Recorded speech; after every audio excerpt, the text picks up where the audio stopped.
Good evening. I would like to welcome everybody to the regular second meeting of April for the Ulysses Town Board. It is April 26th. It is 7:01 p.m. April 26th, 2022.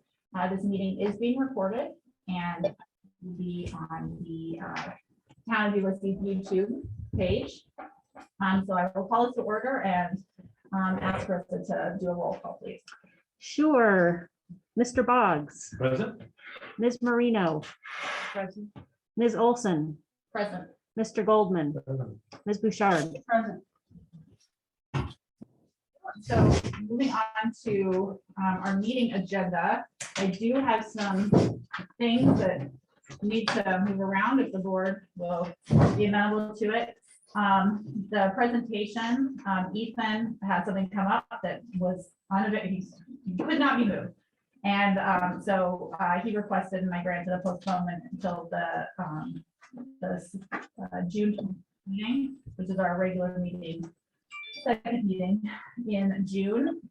And so if anybody from the board has questions anytime before then that they would like to have Ethan address these in your presentation on will you serve.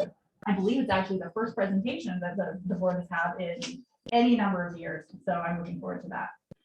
So I would ask that we strip that from the agenda. I would ask that we do have an executive session that was scheduled that pertains to proposed pending or current litigation. I would like to add an additional under the same advice of counsel, or not advice of counsel, under the same executive session, an inclusion of an item pertaining to the employment of a specific person. That would be a second one. And then we had the request to add under new business item C would be an Arbor Day recognition. There's a resolution that Krista emailed out earlier, and that a copy has been provided in hard copy here. Were there any other, did you want, Roxanne, do you want this as a specific item, or? If you want it under the other, so long as it gets covered. I think it would be the first thing when we talk about our funding Sure. essentially. I think it's in there nicely to that discussion, so we can include that. Did anybody else have any alterations to the agenda? I did find out some, I mean, it could either be all business or it could just be under the board reports, but I did have been doing some research and found some answers to some of the questions regarding the New York stretch stuff. Report on that, wherever you would. So I've added a new item that's number 9 is board member announcements and updates. Is that okay to cover under there? If it's okay with you, sure. Sounds great. There are no other changes. I'll accept the motion to approve the agenda as amended. Second. All those in favor? Aye. Okay. So we're moving on to privilege of the floor. This is a working meeting for the board, but we do have 2 privileges of the floor right now and at the end of the meeting, right before we adjourn. And so if there's any member of the public who is interested in presenting, or we're going to do a 3-minute timer, and the timer goes off, your time is up. But we are happy to hear from members of the public, and we will go back and forth between in-person and online. So let me get my timer going. Nope. Nope. This is everything anybody wants to say. I have invited both 2 individuals who participated in the drafting of the exotic animal ordinance to join in our discussion, as well as a representative from the Fair Board and Human Nature Center and stakeholders in our community. So I've invited them to participate in the exotic animal ordinance discussion. But any member from the public other than that who wants to participate in sharing information with us would be under privilege of the board. Just so the public is aware, our intention as a board, I don't think I'm speaking, my board will correct me if I'm speaking out of turn, is that pending any adoption of any legislation, we would schedule a public information session, which is very much an opportunity for the public to engage in a back and forth with the board, asking questions and getting questions answered. That would come before a public hearing, which is the official legally required component. That would provide another. So those are 2 additional steps. We are not doing either of those tonight. This is a board understanding session. But we Caitlin? very much welcome. Excuse me, sorry. public- Can you grab the microphone? Sure. Okay, so with that description, I think I've got my 3 minutes going. Yes, go ahead. I thought I would, even though I am on the drafting committee for the draft ordinance, I thought it would be useful for many members of the public to hear before they make maybe their comments as well, as we've seen some misinformation. So my name is Kate Darfler. I'm a resident in Trumansburg. In the summer of 2021, the Traveling Bengal Tiger Show was brought to the Trumansburg Fair. This kicked off a time of personal education, and this seemingly seemed to be happening in the Ulysses community at large, learning about the nature and inhumane treatment of animals in traveling shows. A change.org petition was generated, and within 12 hours has garnered 300 signatures. It now has 72,000 signatures, and hundreds are from within our community. Last summer, the Ulysses board was interested in pursuing a way to limit the further exploitation of exotic and wild animals, and they formed a committee to draft an ordinance for the board to consider. Tonight is the next step in that effort with, as Caitlin said, more steps to come. The ordinance before the board is ready for input from the board and from the community. Last year, Supervisor Nancy Zahler ensured that the committee was specifically considering groups such as the Hugo Nature Center, the Snake Man, the 4-H and farming fairs, and the Trumansburg Fair, who could be potentially impacted by this ordinance.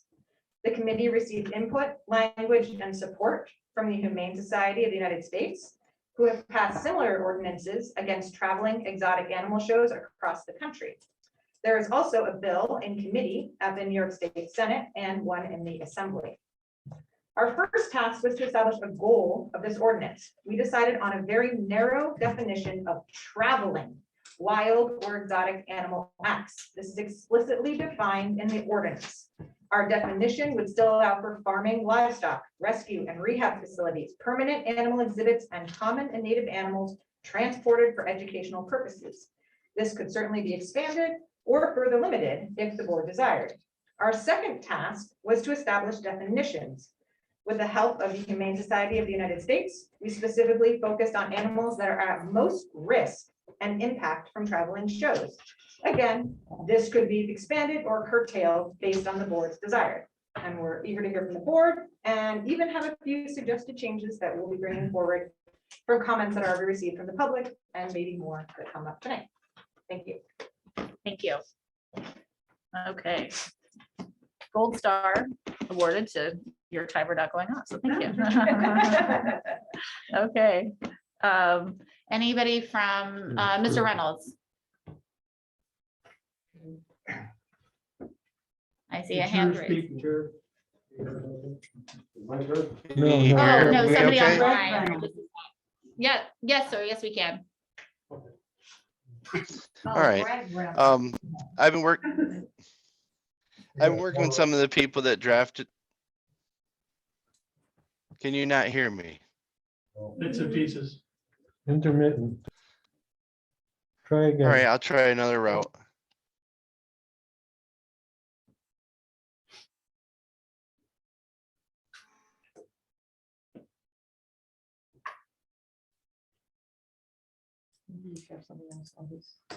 Unmute Greg. Greg's muted. So we're going to move to somebody in the public because I'm not seeing any of their hands out online. So we're going to move to somebody in person, and then we'll come back to you. I believe this Mr. Reynolds was up next. A surplus of Reynolds participating, which is quite nice. My name is Jerry Reynolds. I'm president of the Trumansburg Fair. And I'm just going to read a note here. I sent most of this to most of the board, so you bear with me because some of these other people haven't heard it. So in reference to the proposal, the local law on exotic animals, the fair's main objective is to promote agriculture and education as well as being entertaining. The proposal local law on exotic animals will prevent us from presenting some of these programs. Every year, the circus comes to town for one day Thousands of people attend and enjoy it. The circus is mostly domestic animals, but they might have one or two animals that's classified as exotic. As the exotic according to your proposal. We usually have a petting zoo for the week of the fair, mostly domestic animals. We might have one or two animals classified as exotic by your proposal. Most of these animals are rescued animals from animal shelters. Occasionally, we'll have an animal show that's educational as well as entertaining. Most of these animals are raised in captivity or rescued from an animal shelter. All animals at the fair are inspected by a state veterinary. The animals arrive as well as proof of all vaccines. So I'm asking if you do not pass a law that would prevent these animals from showing their beauty and their talents. The only time these animals are in cages is when they're traveled. That's quite common for all animals, even cats and dogs, as they travel by car, buses, or airplanes. I even see people bringing dogs to the fairgrounds now for exercises, and they bring them in a cage in the back of a car. So I don't see no difference. These animals and some of them, as you propose, as exotic. Thank you. Thank you very much. Another gold star. Okay. Mr. Reynolds online, were you able to join us? Yeah, can you hear me? Yeah. Yes. All right. I wanted to talk about a couple of things. One was the exotic animal ordinance. Sometimes labels and how things are labeled can cause confusion. The bison that we have are labeled under New York State Ag and Markets Law as exotic animals. So I would request that we strike the word exotic from this law altogether, because I don't want somebody pulling up down my driveway saying I can't have these animals because they're exotic animals. So I would greatly appreciate that, because it should say what it is and be what it says. Also, I'm concerned we don't have a lot of people in the community that are privileged enough, I guess I should say, to get to a zoo. And that kind of concerns me, because people like Dan the Snake Man can get out in the community very affordably and get to different areas of the county and in our community in Ulysses. So I do see the side where we need to be responsible in handling and treating animals, and that's important to me as well. And I do see the side of being able to educate people, for instance, on snakes. Not all snakes are bad.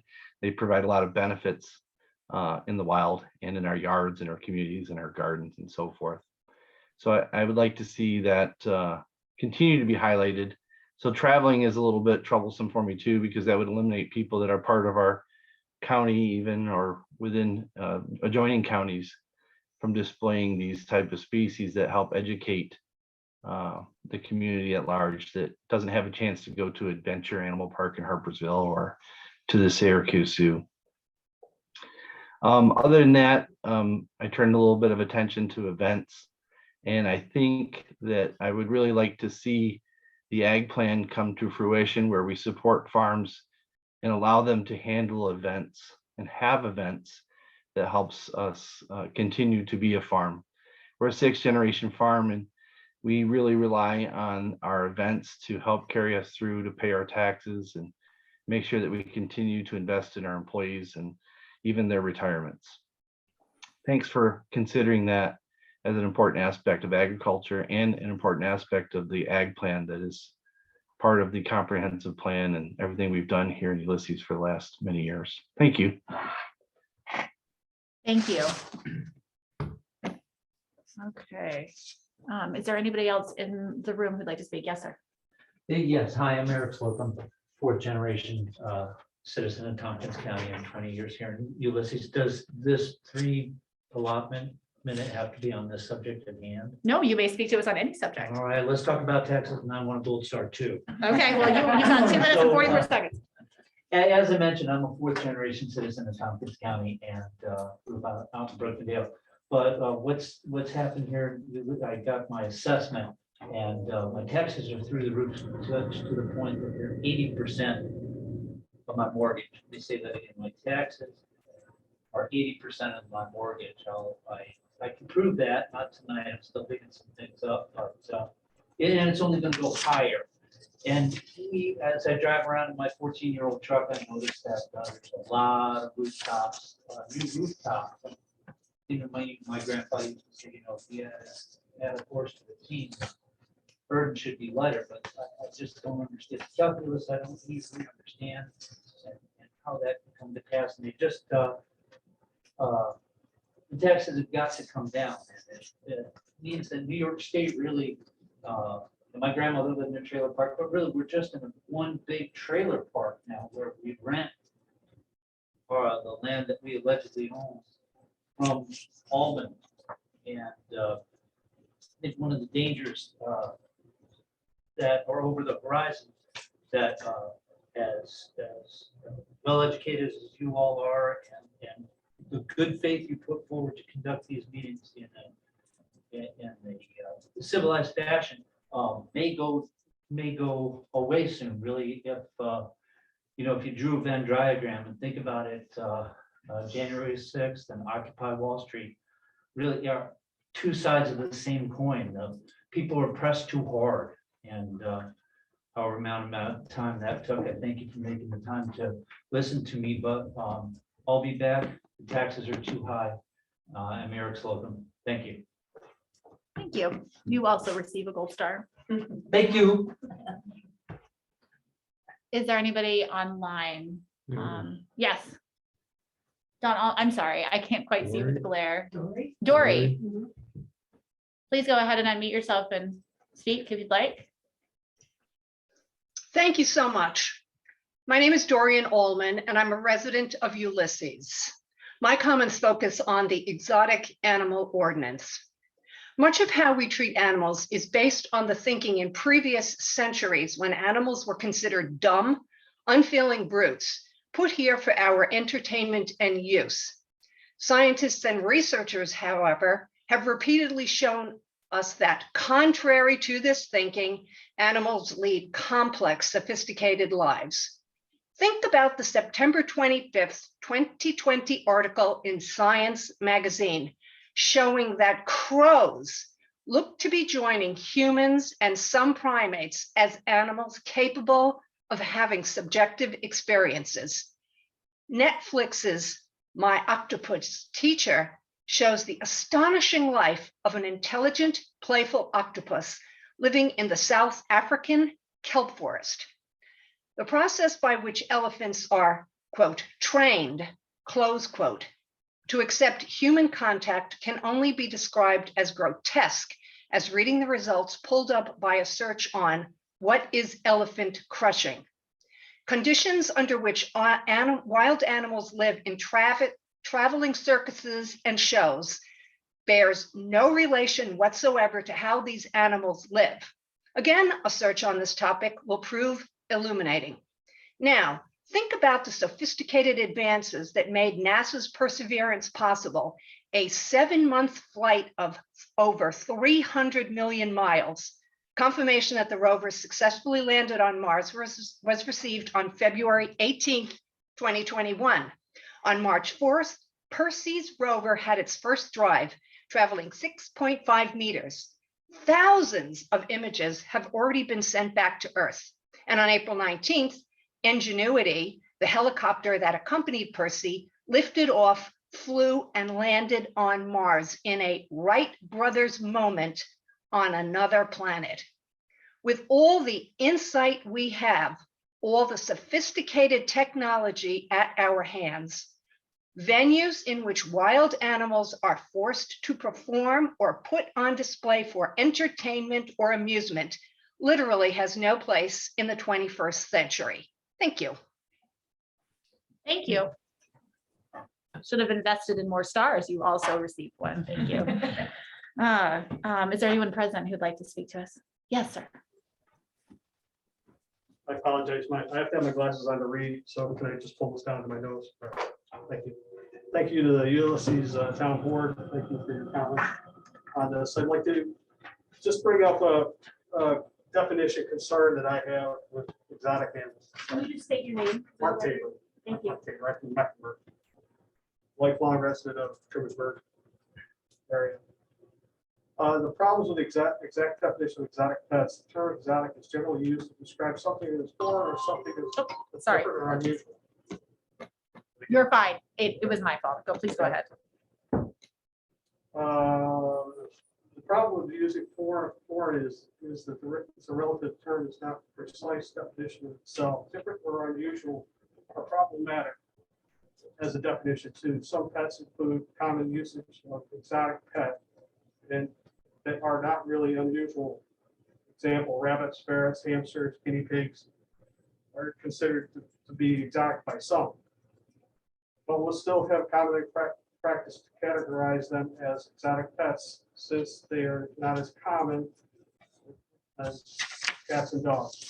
And not a small animal veterinarians are not even necessarily cared for. Some people would define exotic pets as anything that is wild or not domesticated. However, these are not precise definitions either.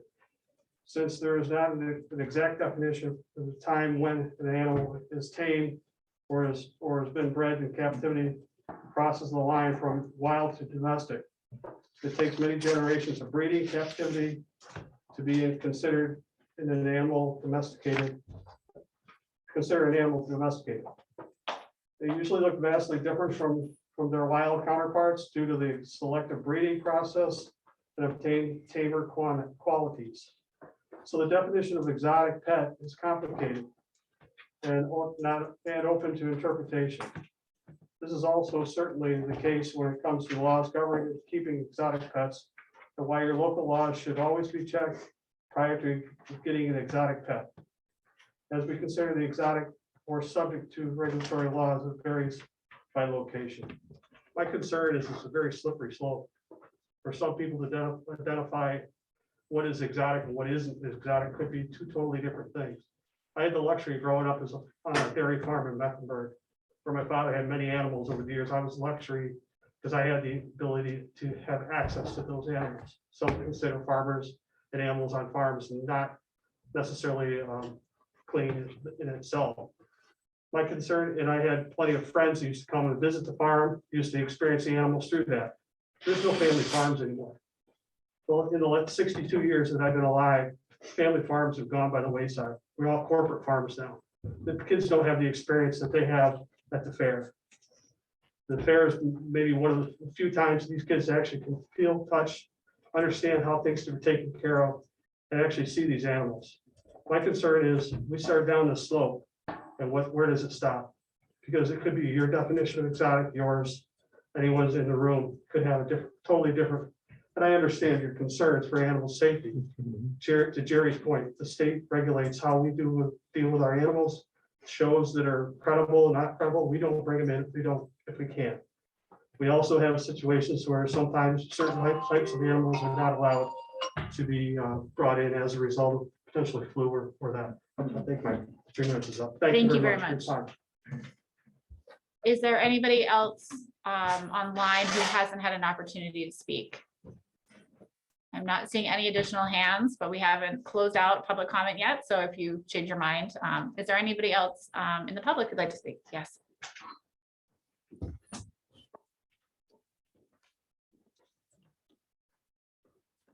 I'm Rachel Kennedy, and I live in the village of Trumansburg, and I'm going to speak briefly in support of the exotic animal ordinance.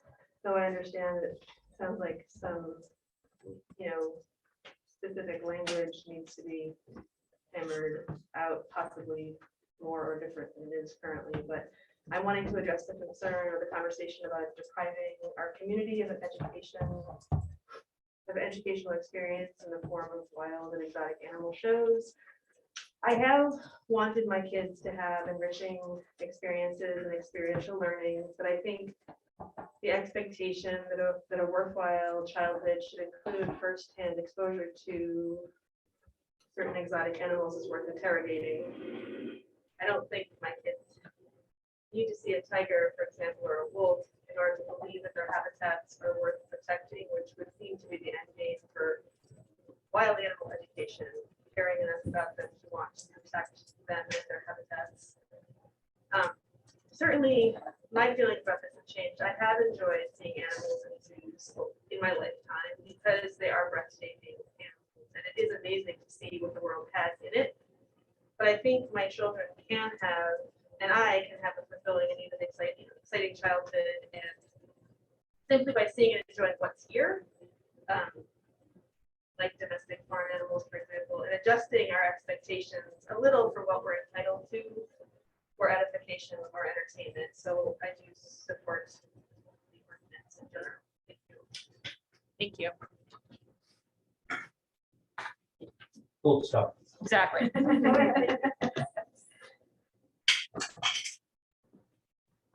Is there anybody else online or in person who would like to address the board tonight? There will be another opportunity at the end of the meeting. This is usually a favorite one. Yes, sir. Jim Wilkins, Waterberg Road. I'm actually in Enfield, but I'm on the Trumansburg Fair Board, and I just want to enunciate some of the points that were made against the ordinance. And I made a list. 3.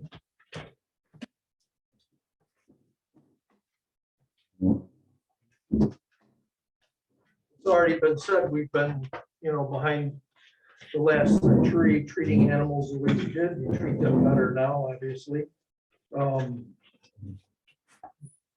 Exotic and wild animal displays are a huge part of the education at Trumansburg Fair. We've had those since most years of the 170 years. Those animals are checked in by the state veterinarian, who I think is here. We have had, in my experience since early 1970s, we've had no animal welfare infractions at all. So they were always taken care of. I think the educational part of it is very important. I disagree with the young lady that just stood. I think children need tactile education with animals. And that's how you're going to get your future biologists and your future young people that are going to take care of animals. I think, to be blunt, I think some of this is a personal agenda, and I think it has no place in government. And I think in this situation, it is a slippery slope, like Mark said. The next step would be to give you people matches and let you go over to the library and burn books that you don't agree with. So that's the way I feel. Thank you. Thank you. I don't even have to give out gold stars anymore. Is there anybody else from the public who wishes to address us either online or in person? Just to remind about any topic, it doesn't have to be the exotic animals. Yes. Go ahead.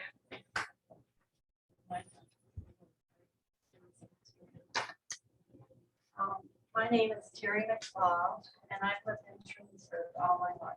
And I also have been going to the Trumansburg Fair since I was 5 years old.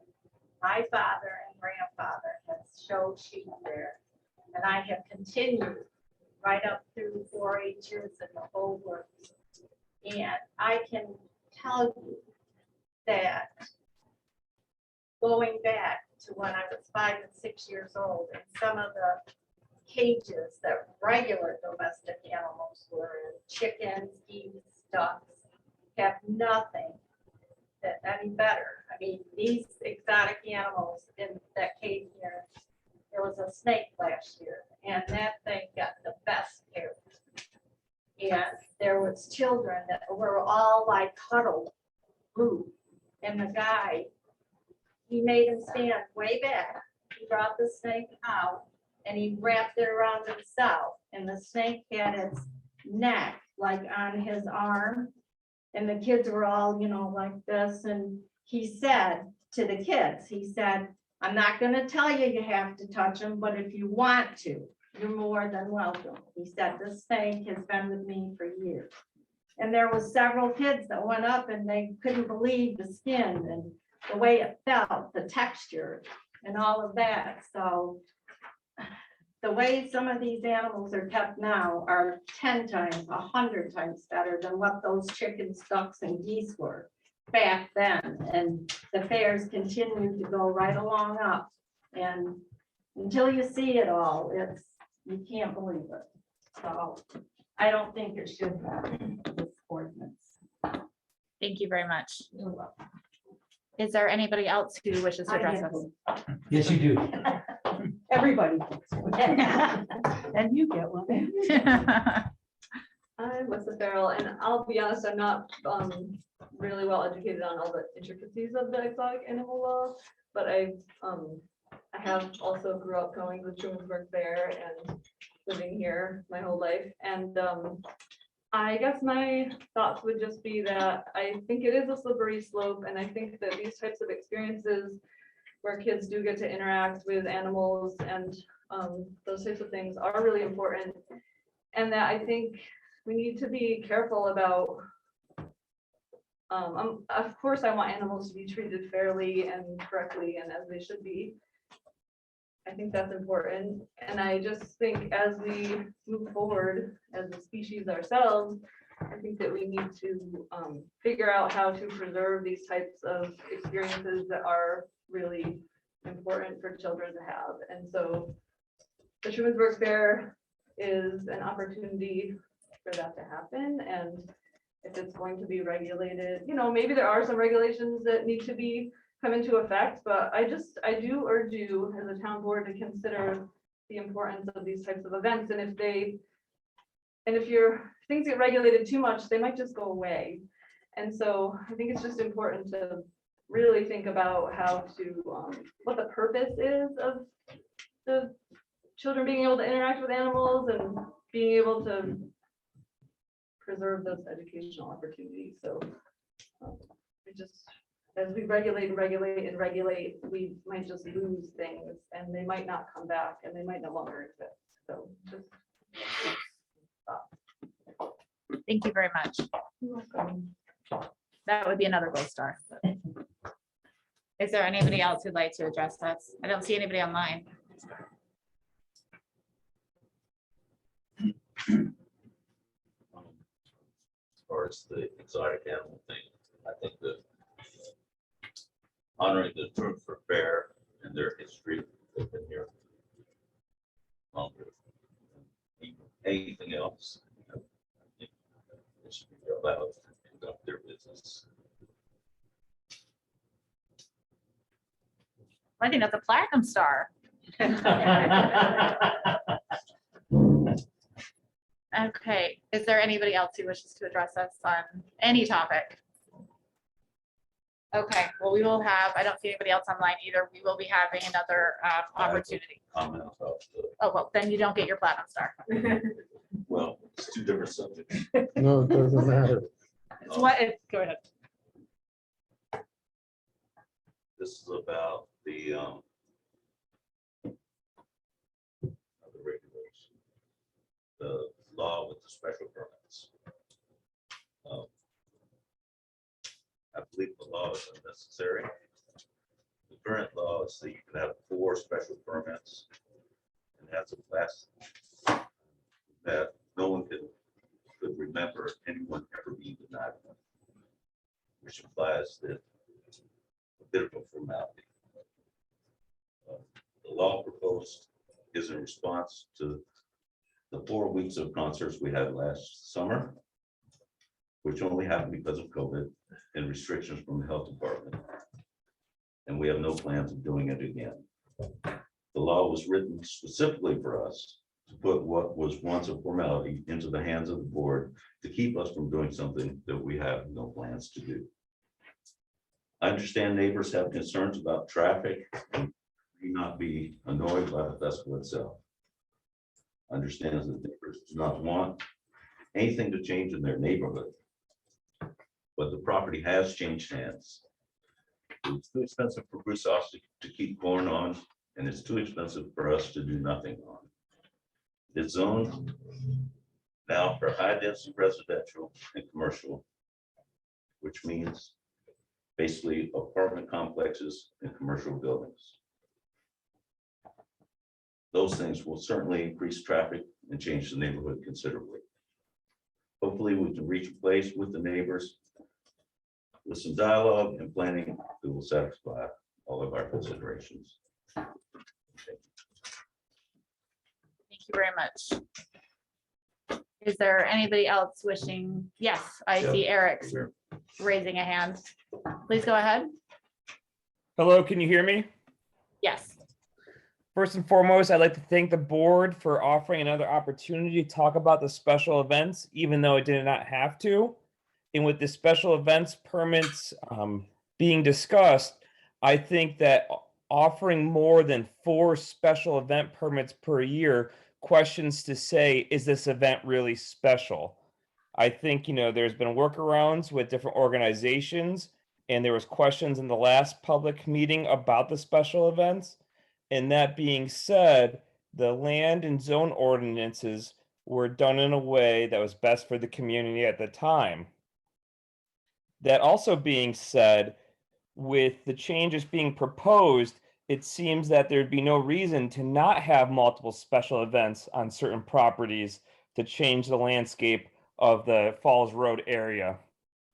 I just like to thank the board for, laying this out to give residents a chance to voice their concerns about what a special event should mean versus a normal event. So thank you.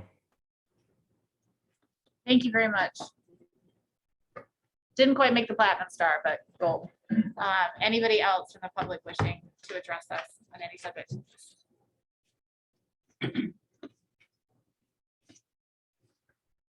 I'm Dr. Chad Wall.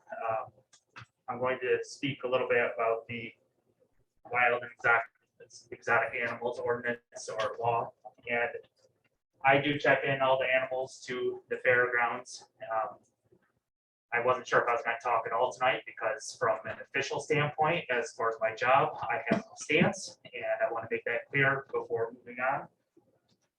As an individual who lives in Trumansburg, though, and someone who grew up showing, I agree with some of the problems that I see with this law that many people online and here in the audience have already spoke of, and that comes down to the definitions. The mobile or traveling housing facility means, you can read it right there, it's vehicles such as truck, trailer, or railway car. And then when I go down and I read the specific types of animals, I see llamas as one of those animals. I assume alpacas are also meant to be in that list since it says not limited to. Ostriches are also listed. These are all farm species in New York at this point in time. So seeing the not limited to in each of these categories is partially problematic. And also the definition of the mobile and traveling housing facility. I think I understand what is meant by it, but I'm not sure that the spirit of what is meant by it, like the purpose behind it, is being reiterated with the way the law is worded. Because according to the way I read this now, a llama from the next county over has to get on a truck to come to the fair. That is an exotic animal in a traveling unit right now. And that would be outlawed. I do not see that as appropriate. Again, this is outside my job. This is me as a citizen of Trumansburg. That's it. Thank you very much. Okay, is there anybody else who wishes to address us either in person or online? Okay, then we will end public comment or privilege of the floor for now. It'll show up again. If you were not present at the very beginning of the meeting, we are not having a presentation tonight from Ethan. He will be coming back to his unruly youth services. The board is going into an executive session. We are going to relocate it. I don't anticipate it taking very long. The purpose of the executive session is twofold. It'll be pertaining to a proposed pending or current litigation and also pertaining to the employment of a specific person. We're going to be relocating temporarily to another room in the town hall, so you can all stay here. We will not be taking any action. And so I would accept a motion to move into executive session. So moved. Second, Second. I just have a question. Do we have to do this now? it's, yes, there's a reason, yes. Because. Right. It's gonna take about, right, it's gonna take just a couple of minutes, but it was posted on the agenda and it feeds into something else. We'll talk amongst ourselves. We'll be fine. We will continue. Just for the recording, the board came out of executive session. The board undertook no actions while in executive session. And we are resuming our regularly scheduled agenda, starting with the exotic animal ordinance. So I would like to use this opportunity for town board members to specifically have a conversation on the draft that was presented to the board. And it's an opportunity to ask questions. It's of the individual who drafted, who I appreciate are here tonight, as well as if you have questions of the fair or Cuba Nature Center in particular, we can have that. So what is the sentiment of the board? So who drafted this ordinance? Specifically to, okay, so you input? So, yeah, Some? this is just a draft so we could kind of discuss it. Is it that from, I mean, there are a lot of points on both sides that I think are important to consider. You just speak up, sir, I'm sorry, can't quite hear you back here. We should turn the fan on. I think it's, there are a lot of points to consider, and I hear, I take seriously the points from the fairgrounds for sure, and the vet and the doctor, the good doctor. And I think we also have to be sensitive to the care of all animals, and particularly the way these exotic animals, so to speak, are transported and cared for. I just want to point out that this ordinance, for example, Greg, the fact that you have bison, even if they're called exotic animals, you're not, I mean, they're freely on your farm there. Nobody's getting in the way of your farming, of having bison roam around up there on your land. We're talking about transporting and displaying animals for entertainment's sake, pretty much, and education. So, yeah. But let me clarify this with the ladies who drafted this. So the example of the llamas, if a llama and there's a llama farm on Cold Spring, where's the llama farm? Cold Spring Road. Congress Street Extension. Congress Street Extension. Yeah. If they wanted the llamas to come visit the fairgrounds so people could see llamas, according to this, it would be a violation because they're being transported in a truck or some kind of cage. That's what I help with help with the board on what Right. they want for the definition. Right. Of the animal. Right, We're- and the we're board just trying to feels clarify. strongly you could accept llamas. Yeah, you could accept llamas from that classification. So I have a question, if the drafters actually saw mistreatment of animals at the fair? I did not go. Would not go, I would not spend my money to. Or heard about mistreatment or anything like Can that? you define mistreatment? Because for my definition, mistreatment of animals for the classifications that we're speaking about, traveling and confinement country and cross states, I consider that mistreatment. It's depriving them of their natural habitat, it's depriving them of natural motions they would take. The animal welfare ordinance under the USDA that regulates the travel and the care of these animals is very poorly regulated. And I have a bunch of documents supporting that. The organizations, 4 of them that the fair is contracted with in the past 10 years have hundreds of violations from the Animal Welfare Act. So I've personally not witnessed, for instance, like hitting of an animal, but they're out of their natural habitat. on display in small cages, subjected to public display in front of hundreds of people. That's extremely stressful for wild animals. So for that definition, yes. I guess also we did see the kangaroo get loose a few years ago. But you just define sheep, cows, horses, whatever we have in that same statement, you just define, there's no definition. No, there is. On the ordinance, they're very specifically defined about which animals. That's livestock. That would, we would support livestock, like local animals. Yeah, we But want our lives- kids to but have. livestock, hands-on. again, emus and others are, there's inroads coming in from different directions. So, yeah, so I'd like to just put some guardrails on this.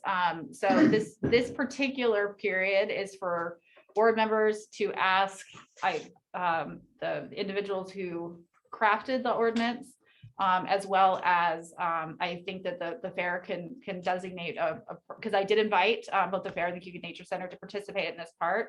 So I think it'd be great if the fair wants to designate one specific person to represent you in a discussion on here, because I think this is for us, the board really wants to hear from the stakeholders, both of the drafting of the law and also the groups that would be most directly identifiably impacted. This will not be the last opportunity for the public to participate, and should the board decide, we would schedule a public education session, which we truly can have a very back and forth dialogue. So this is just so we kind of can understand where things are and move forward.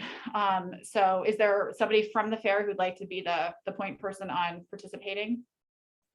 Probably ought to discuss it in the next meeting before we can do that. I want to make sure we have the right people to do it. Sure. Not But I mean, everyone. this is just tonight. If somebody tonight wants to be the participant, just for tonight. Yeah, you don't have to make a formal decision. Okay, no, Jerry did. Is it, Okay. I have a question.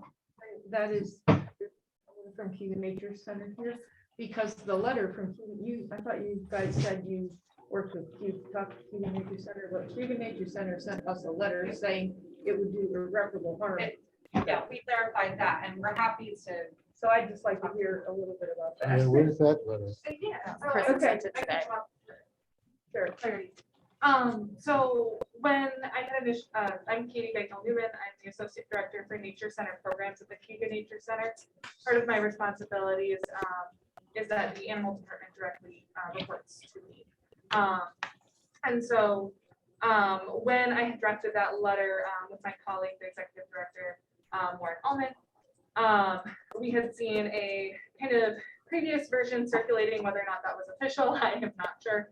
But a lot of our concerns seem to be addressed by the article that was passed around from both Caitlin via email, as well as beforehand with someone had passed this out earlier. So the irreparable harm statement that is in our letter specifically means if we were required to rehome our animals. And so under the, it is my understanding that underneath this article, that would not be the case, and that the intent is that we would still be allowed to bring our animals offsite to educational programs for schools or other groups as such. So as long as that is the understanding for this legislation, that is where our concern came from, because the initial understanding that we had seemed to be that we would no longer be able to home our animals. So that is the. So did you review the list of actual animals that aren't allowed? And Yeah. does that impact you at all moving any of, do you have any of those animals? So the Like, ones around that boxes? that are specifically listed are the foxes. We have two species of fox, red fox and gray fox. They do not leave their enclosures. That is a part of our permitting requirements. They do not do offsite programs. So none of the animals that you move for offsite programs are under this list? is Are that right? specifically listed, no. So it would just be like the including but not limited to, but it does not seem like the intent is that any of our animals would be on there. So the only one specifically listed is the foxes, and they would only be transported for veterinary care. Hi, Okay, can that's I, helpful, thank you. can I hear me if I'm not, They could probably hear you better up there. Okay, I just The want to. people that are. in I just want to Zoom land. clarify, because I'm a huge supporter of the nature center, so this was very specifically drafted, like, please take my children for summer camp, you know, it'd be devastating if you shut down. The ordinance applies only to areas governed by the town of Ulysses. It would not affect CNC's activities anywhere outside of that limited jurisdiction. Within the jurisdiction of the ordinance, only the transport for off-site display of a very specific list, as in the ordinance, of dangerous wild animals, most of which, as she just said, the CNC does not possess or use for display, would be prohibited. For example, they could not take like tigers, bears, coyotes, monkeys to display at schools or libraries in the town of Ulysses, but could continue to take all birds, reptiles, squirrels, rabbits, hedgehogs off-site for display. Does not prohibit CNC from keeping or displaying any species of animals in its facility. It only prohibits taking specific animals off-site to be displayed at areas within the jurisdiction of the town of Ulysses. So this ordinance really does not affect programming in any way unless they were to randomly decide that they wanted to, you know, take their foxes. Except Molly, the phrase "but not limited to" opens it up to anything. But this is for the taking them off-site within town of Ulysses for the specific purpose of putting them on display, Right, I understand. which is not part, to my understanding, of the nature center's purpose, Right. right? Yeah, and, oh, sorry, I'll just back up. And so looking just kind of at that display term, the exact language in here, my only thoughts on that is that it is technically for the benefit of a live audience. That benefit is purely for education.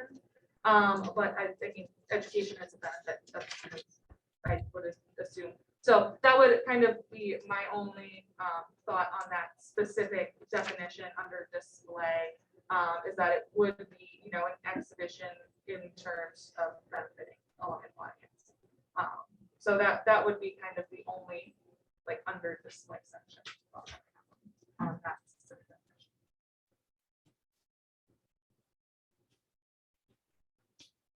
Did that answer your question?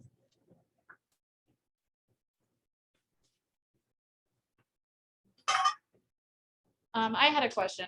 There are other communities in New York State that have limited the types of animals that can be displayed, and often the intention is actually human-based, not animal-based, and the intention is for public safety.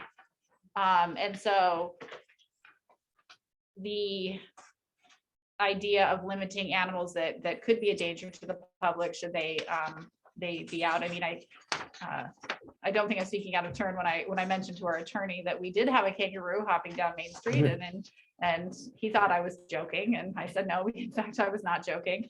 But I recognize that that's a rare occurrence, but the differentiation, I guess my question would be the differentiation between and this is really a question to the board, is our focus, is the goal of the board to be protecting animals in recognition of their rights, or is the board's focus on trying to ensure public safety, or is it a combination thereof? Because I think that will help. My impetus was to protect the animals from being exploited. And then public safety is, you know, I'm not against public safety, but the thrust of my thinking is to protect the animals. Okay. Is there any other, is everybody in agreement on that, or still in the information gathering phase? Can I say something? Sorry, I talked to the president of the. I talked to the president of the New York State Fair Association, and I told him what the proposal of this exotic animal law was, and he checked around, and as far as he's known, there is no other place that there is any such a law as this that you're proposing. And then they said they would go check on national, and I know they said that there were some laws out west, maybe those. But as far as they know, there was nobody else ever had a law. So Town of Ulysses would be the only place that would ever have a law against exotic animals. I don't remember what community it is, but I know there's at least one downstate that I looked into last fall when we were having, or last summer, when we were having this conversation. That did have a prohibition against bears and tigers and, New York City has one. yeah, yes, I was looking, There are some it was an upstate Maine one. And other places in New England and out west, Colorado, Oregon. And I don't remember exactly. And there are two bills before the New York State Assembly and Senate that reflects this similarly. For banning from traveling shows. They're both in committee, although one is scheduled for session. On their calendar. But who knows? My other question related to, I think that I'm seeing in the comments, and in my own thinking, is differentiating between education and entertainment.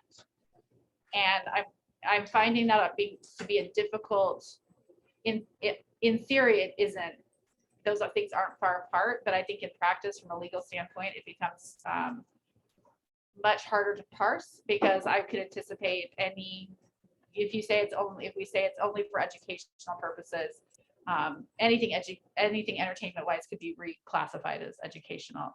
And so, but I think there is clearly a difference between an entertainment show and what the Cuba Nature Center is doing. And so I think that is more figuring that parsing that out, I think, is a very important part. And I think it kind of gets to some of the heart of what we're hearing in public comment.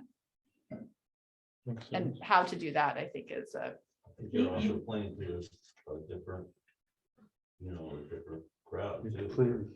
Okay, Certain thank You're you not the so much. There designated will be sponsor. another opportunity for public comment, but for right now, we are going to limit it to the Cuba Nature Center, to the fair, and to the participants who drafted this. There will be other opportunities for the public to participate.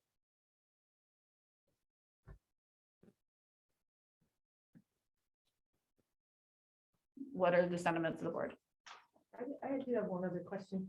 When you're thinking about this or researching it, did you consider at all, like, using threatened and endangered species or something as the cutoff, or as the instead of exotic, which a lot of people have a difficulty with the definition of? And I mean, many of these, and the ones that there's the most concern about, that probably kangaroos, are endangered or threatened species anyway, and there are a whole other set of, reasons that they are that way and that they're more protected, and so I was just wondering how you thought about that. Yeah, so I can speak to that. I would say personally, no, because whether or not an animal is endangered does not change the circumstances of how they are treated and their reaction to being confined and carted around and put on display. I certainly hear the sentiments about the exotic language, and I think that's important for the board to have a full discussion, and I'm glad people care about it. I would say, though, that it's a very specific list. So people getting caught up on this exotic word being a slippery slope, well, it won't be a slippery slope if we make this list very specific. Thank you. So that would mean getting rid of the, But not limited. but not limited to, That makes including it- but not limited Then to. you would have to define every single animal, For you- Well, for you species of to- animal in that order. But these are the order level classification. But it could be done. It would just- And certainly things like llamas that were mentioned before, that was something that Kate and I had already flagged as potentially disrupting 4-H programs or something, like that could certainly be accepted, it's. That was actually a question I had related to, did the committee look at, because we are a government underneath state government, right? And so ag and open markets governs agriculture. And I think that, I know I would want to make sure that if something is considered an agricultural animal, I would think that should be classified very differently than a tiger. So, so I wondered if you had any of that interaction with ag and open markets, or differentiating those. Because I think something that was specifically in the law that made sure that it captured that if something is considered to be an animal under ag and open markets, to be a farm animal, I think that should be an exemption. Yeah, I agree. And that certainly falls within the scope of what we're trying to achieve. You know, we want to support our local agricultural community. We want to promote that instead of having wild and exotic animals carted from all around the country here.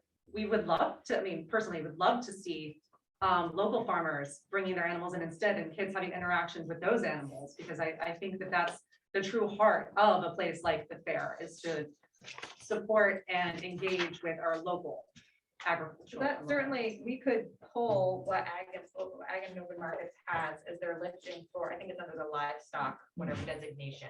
We could pull those and specifically call them as approved, or I don't know if you guys want that type of language in here rather than only kind of having these exemptions, quote unquote. So we certainly could do that. And that would, I mean, like alpacas are under there. So that's why they weren't explicitly called out, because they're considered livestock. So this Right. doesn't prohibit like livestock. And it sounded like ostriches were also. Didn't someone say that? Did you say it? I did.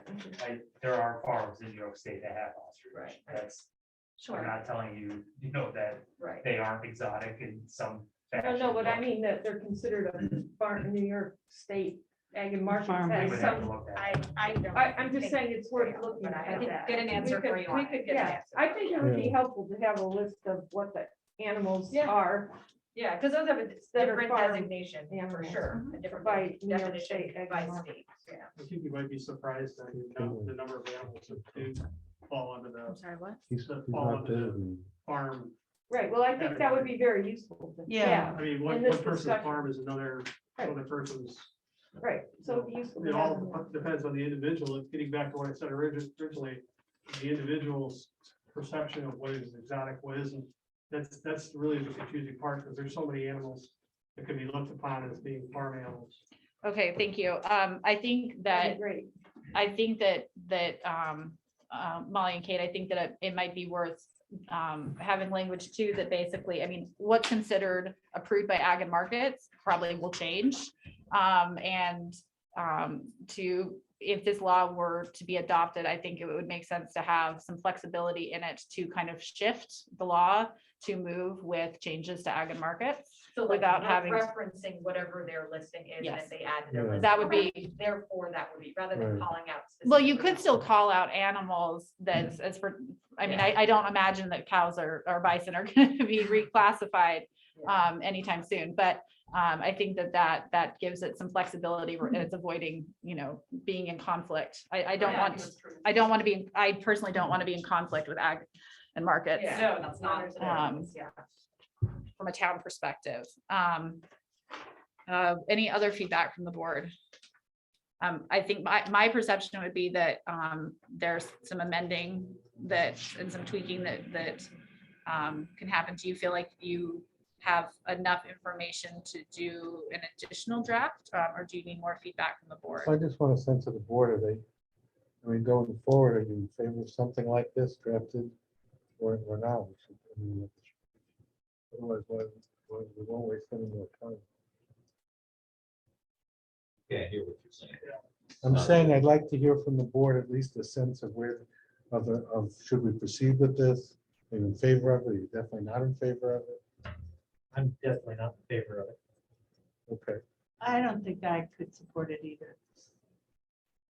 I just In any way. feel like it's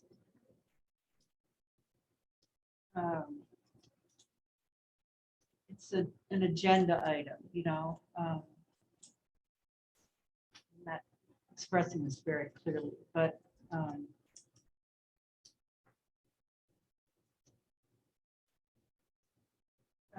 it hasn't been proven to be that these animals are mistreated, I guess, would be my take on it. Okay, Roxanne? Um, I'm sorry, I wasn't here to cut you off, Barry. No, that's okay. I mean, I'm just kind of new to coming into this. I know the board discussed it before, so I'm still We really haven't. putting it all discussed together. it. Hasn't been We discussed. haven't. we've never discussed Oh, discussed okay, it. I thought it happened. It back. just No. came When the up, committee this was is the formed first and all. time it's coming here. No, okay, but the whole issue and what the emphasis for the issue was on. still thinking about it some, I do see a difference, and maybe it's wrong, certainly between farm animals and other animals, but also just between like endangered species, animals that you don't want to be being extracted from, and you don't want to have any traffic in them, you don't want to have anything like that. And so I'm just thinking about that aspect of this versus this list and where this list came from, which I guess was the Humane Society Well, concern. some of these places. I mean, I don't think tigers should be driven around. I don't.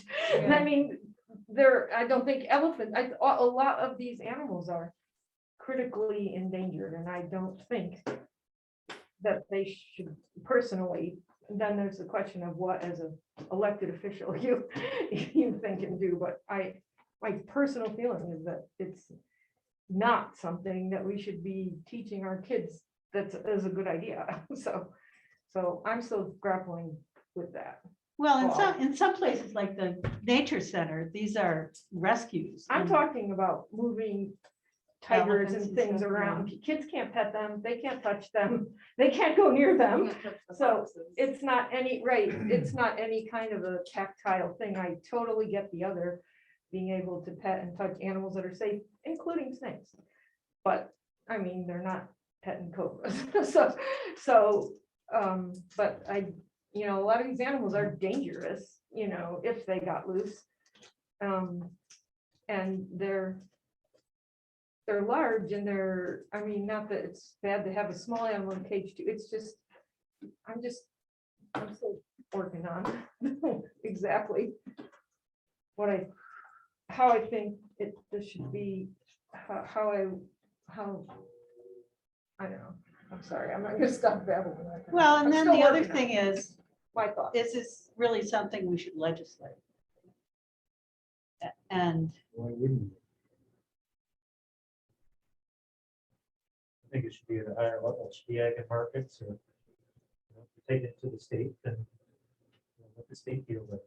Yeah, actually, I would be interested in seeing the citations or the links to look at the bills. Can send you theirs. Yeah, Yeah, that would the be really, assembly bills. Yeah. that would be really useful. Thank you. Yeah, because if that gets passed, then it's moved. Right, it's, I mean, notoriously very slow moving, so who's to say when, at what point that would get passed, and Yeah. this would be a protective law for the animals and for our community in the meantime, but yeah, there is movement of both the Senate and the Assembly. I mean, man, if you've got a tiger traveling around in a truck in an enclosed space all over the country for these traveling shows, it can't be good for the tiger. did the tiger tell you? The tiger did tell me. I have pages and pages of documentation that might answer some of your questions you have. I'm happy to email to the board. I have FOIA requests with inspection reports from the last 20 years from 4 of these places that they've contracted with. I have pictures in my binder of tigers that they were transporting from the place they contracted with last year. So I'm happy to provide anything that might help you make the decision on that stuff. Well, I think the more of that, the better. Specifically about the fellow that brings it up here. Yeah, specifically about the tiger place that was Right. contracted last year. Yeah. Yeah, I mean, I don't know how many people in here went to the tiger show. I mean, that's a really well cared for group of animals. Well, the USDA reports violations tell a different story. If I'm happy to provide if you'd How like to many see. violations do we have in the list? Can we keep the So- conversation as we said? It's not time for public Yeah. comment. We are part of this discussion of the draft. I think we should be part of that discussion too. But you're designated. We're designated in the background, so. Well, you don't have to sit in the back row. Come up. You were here first and chose to sit. Okay, so Some um, animals are more special than others. I think that, I know that. Can I make one? yes, of course. One thing that hasn't been talked about is whether or not these animals were mistreated specifically as the designation that needs to be made. And I just want to counter with an idea that tigers, when they live in the wild, are solitary unless it's a mother with cubs. How many tigers were at the show altogether? Traveling in close proximities. These are creatures that were forced to perform together. These are creatures that do not live this way naturally. And so, the fact that we need to see it to be mistreated, rather, the mere fact that they are together is mistreatment of these animals. This is true for many of the animals beyond just the confinement and the schedule and the contact with humans and the requirements to be put, that they're put under. So I want to make sure we're not just thinking, oh, was it egregious then at that moment? Yes, sir. Tigers that were here last year at the fair were all, this fellow that showed them, that raised it, these tigers were all born, raised in captivity. They've never, and this type of tiger is going to be extinct unless these people raise these tigers and show them. The ones out in the wild are going to become extinct because they just can't survive. And this is one way that they can keep this species going from forever if they keep raising them and in captivity. Thank you. Okay, so I'd like to share what I'm hearing. I'm hearing two strong oppositions, one strong in favor, and Roxanne, I'm hearing concern about endangered animals and also concern for people. Is that public safety? Is that? Well, and the health and care. I'd Right. like to see some more of the information that they have. Okay. And I do hear some of the other arguments about it. Perhaps it's not the level it's regulated at, so, but I'd like to see that other information, because, you know, it is up hearing and we have some say over what we think is good for safety and health of animals and people. Okay. So being mindful of the time and being respectful of the work that has already gone into this, I would share that I am, my primary concern is the welfare of Ulysses residents. I feel that's my role. And I do think there could be very valid reasons for ensuring public safety as related to the animals who come to our community. I would be amenable to seeing a tighter draft that gets rid of effectively including but not limited to, although I can see the value in the family classifications, because there probably are some family classifications that could, you know, that makes, I don't know if nurse sharks are necessary. Nor do I think there's a lot of nurse shark activity that will be happening in Ulysses unless climate change is happening in a very different way than I would anticipate. That being said, I think making sure that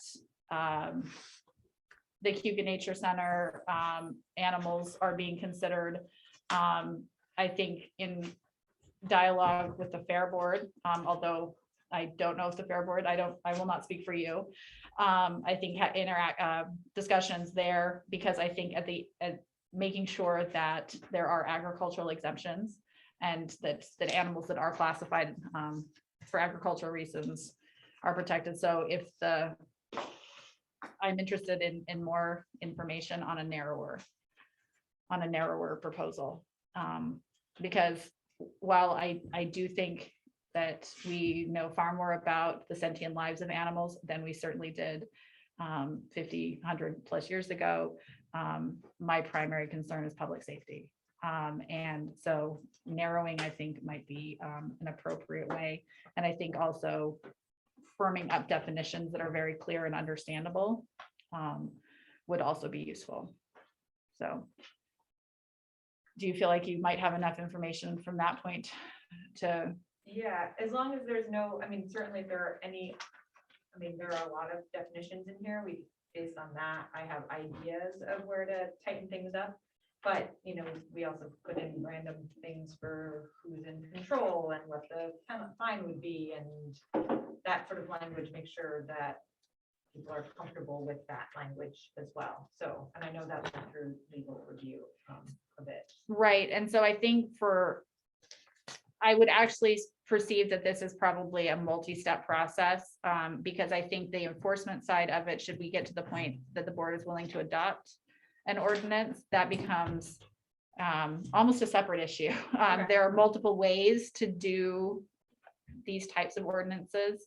And I think we need to figure out whether or not the board has the votes to actually adopt anything.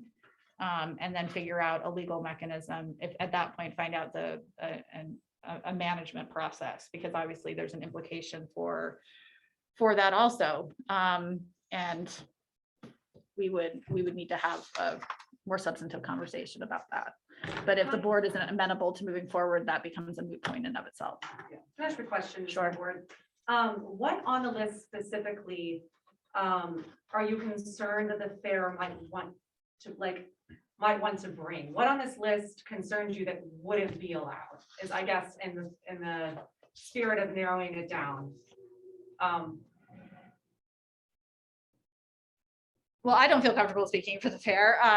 So I would, so I'm not speaking for the fair. No, obviously. I'm not asking anyone to speak for the fair, just what on this list makes people uneasy or uncomfortable that would not be allowed to be brought to The listings? llamas, we said. Right, other than the llamas, right, yeah, I totally agree about that one, yep. And I know we spoke about the ostriches and emus that we're gonna check on that, the legends, yep. I mean, I don't think there's been a bison at the fair, but I can imagine that might be wonderful for children to see, although you can also, you can drive in our community and get to see them. And it might go under, it would go under the smart. Right. ag animals thing that you're looking at. I think it would actually, and I did not do this research myself, understanding specifically what's covered under ag and markets and what is considered, I think it would be very useful for us to have that list, even if it doesn't get codified in an ordinance, because I think that would, for public transparency standpoint, I think that would be helpful so that people are not Yeah. necessarily feeling like their animals would be banned when they would not in fact do that. Right. Okay. Right. And so what's the I think the next step, process here? I think the next step would be if you want to, this committee wants to proceed with a tightened revised draft that's incorporating feedback. I think that would be the next step, and it would need to come back to the board for further discussion at that point. If the board was interested in proceeding, we could, at that point, the board might decide to proceed with a public education session, which would involve a back and forth dialogue. I think you really can't do a public education session until you have a draft that the board feels, a majority of the board feels comfortable adopting. And we would schedule, and this is true for, this should be true for legislation. I'm just saying this is a legislative thing, that we should take a draft of a bill to public education for back and forth dialogue with the intention of having a public hearing as well on that draft. So I think this needs to I also go think back it's to important committee. to get a read on the bills in the state. If they're closer than we think, or they're not close No, they're not. They've been sitting in committee for years. for years. Okay. And I can provide the board the list too of all the states and counties and jurisdictions. Well, it'd be that good to know in New York State if the jurisdictions. Because if we're the, it'd be good to know if we're the only one. We're gonna be the breaking ground here. It'd be good to know. Well, yeah, we wouldn't be. There's a lot of states that have laws like this in the books. No, but I mean, in New York State. But there are, I have a list I can send to the Okay. board. I don't want to take up too Right. much Okay, time. Yeah. right. Yeah. I think So I putting think we together as a should- all right, packet so I would be think- Yeah, be happy useful. to. So what is your name? Great. I'm Molly. Yeah. I'm happy to put together a packet. If you have any specific requests, you can email me. Sure. Thank you, Mom. So is it just the three of you on the committee? Yeah. Yeah, that's what Nancy did. Okay, what's your last name, Molly? Molly Wadzik, WADZECK, and then Kraus, KRAUS. It's two last names. Thank you. Yep, thank you. Okay. Thank you for everybody's time and efforts from everybody. So should we put this on an agenda item in a month or so? Well, I think we need to. We need to have the draft. We need to have the draft, Right. and so I would imagine that I would need to, if it's coming before the board, at least 5 days notice. So usually, so the next meeting is on May 10th, I believe. Next meeting's on May 10th and, you know, to I think have we a should do May substantive, 24th. yeah, I think May 24th is a more realistic timeline simply because we would Yeah. really need it by May 4th, which is Yeah. next Wednesday. And let us get that documentation packet to you guys first, so that you actually have time to review Right, it. And Yes. then you can send us your questions, Right, so that then we can actually incorporate them into, or your comments, so we can actually incorporate them into this next draft that we bring towards to you. right. So maybe we should wait to schedule. I don't think we're gonna, yeah, we're not gonna officially schedule it. I'm just Right. giving them a timeline of when our next meetings Okay. are. So I would imagine the earliest it can realistically be on the agenda is the 26th of May. Okay. But for the public, I included an update in the town newsletter. And it was posted as part of the agenda packet. And so I will continue, I've made a pledge to continue to do that. So if you are not currently receiving the town newsletter, you're welcome to put your name and email address on the sign-in form. And Krista will be very happy to include you. But we appreciate all the public feedback and comments. And it's very nice after several years of COVID to have such a participatory process. So thank you. Okay, that we're going to move on to a continued discussion on the special events ordinance. This is a follow-up conversation to our meeting on the, I don't know what, the 12th of April, I think was the last time we met. I provided the board and the public with a draft of a model mass gathering law. That was something that the board requested. The draft that was publicly provided of the special event ordinance is the same one. No alterations have been made to that. So I wanted to gather feedback and questions from the board and to understand the direction the board is interested in moving or not moving at this juncture. I mean, I think this minor mass gathering, 200 people. Unless this is way, you know, I think we need something much smaller. I can't hear you. I think we need something smaller there. Because I thought we talked about parking for 50 people. That's in our current. That's in our ordinance, current right? ordinance. So this is just a, we asked our attorney to give us a, just an example. This is an example of a mass gathering. Is this an actual ordinance somewhere? That's a great, I believe it is. Nate is nodding his head. It looks like it's in Tioga County because some of the wording says Tioga. Oh. Nate, is that correct? It's in Tioga County. He is nodding with enthusiasm. So I would say, yes, that's in fact true.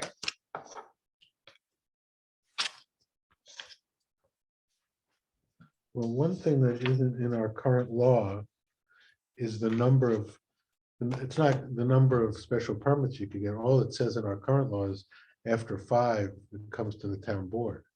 Right, prior, So- it's- yes, So it opens up an unlimited amount of special permits, which does take away the meaning of special. If you're giving out more than 5, it's not very special. so one thing that I think is, has been misrepresented in the public, that under the way the law is currently formed, that people have a right, property owners have a right to special events. That is not what the law currently says. Right now, it is solely at the discretion of the code officer to say yay or nay on a special event. A code officer could, a current code officer or a future code officer could say no to every single special event request. Right. That has not been an issue one way or another in the town, but it is currently 100% the discretion of the code officer. And so someone could apply, a property owner could apply for a special event. The code officer says, no, I can guarantee you they'll come into the town board upset, and the town board will say, we have no ability to regulate that because of the way the law is currently written. So the proposed alteration means the discretion for one the discretion lies in the current form with the code officer up to 4, and the discretion past 4 currently lies with the town board. Or with an unlimited number of applications possible on one property. The town board, it currently could authorize an unlimited number. But what I'm saying is I think we should put a limit on the number of special permits per property to make sure they're special. I think more than 5, even 5 is a lot. But there should be a cap on the number of permits given in a year. Otherwise, we're just giving out permits in a zoned area that's not even zoned for the thing you're getting the special permit for. Okay.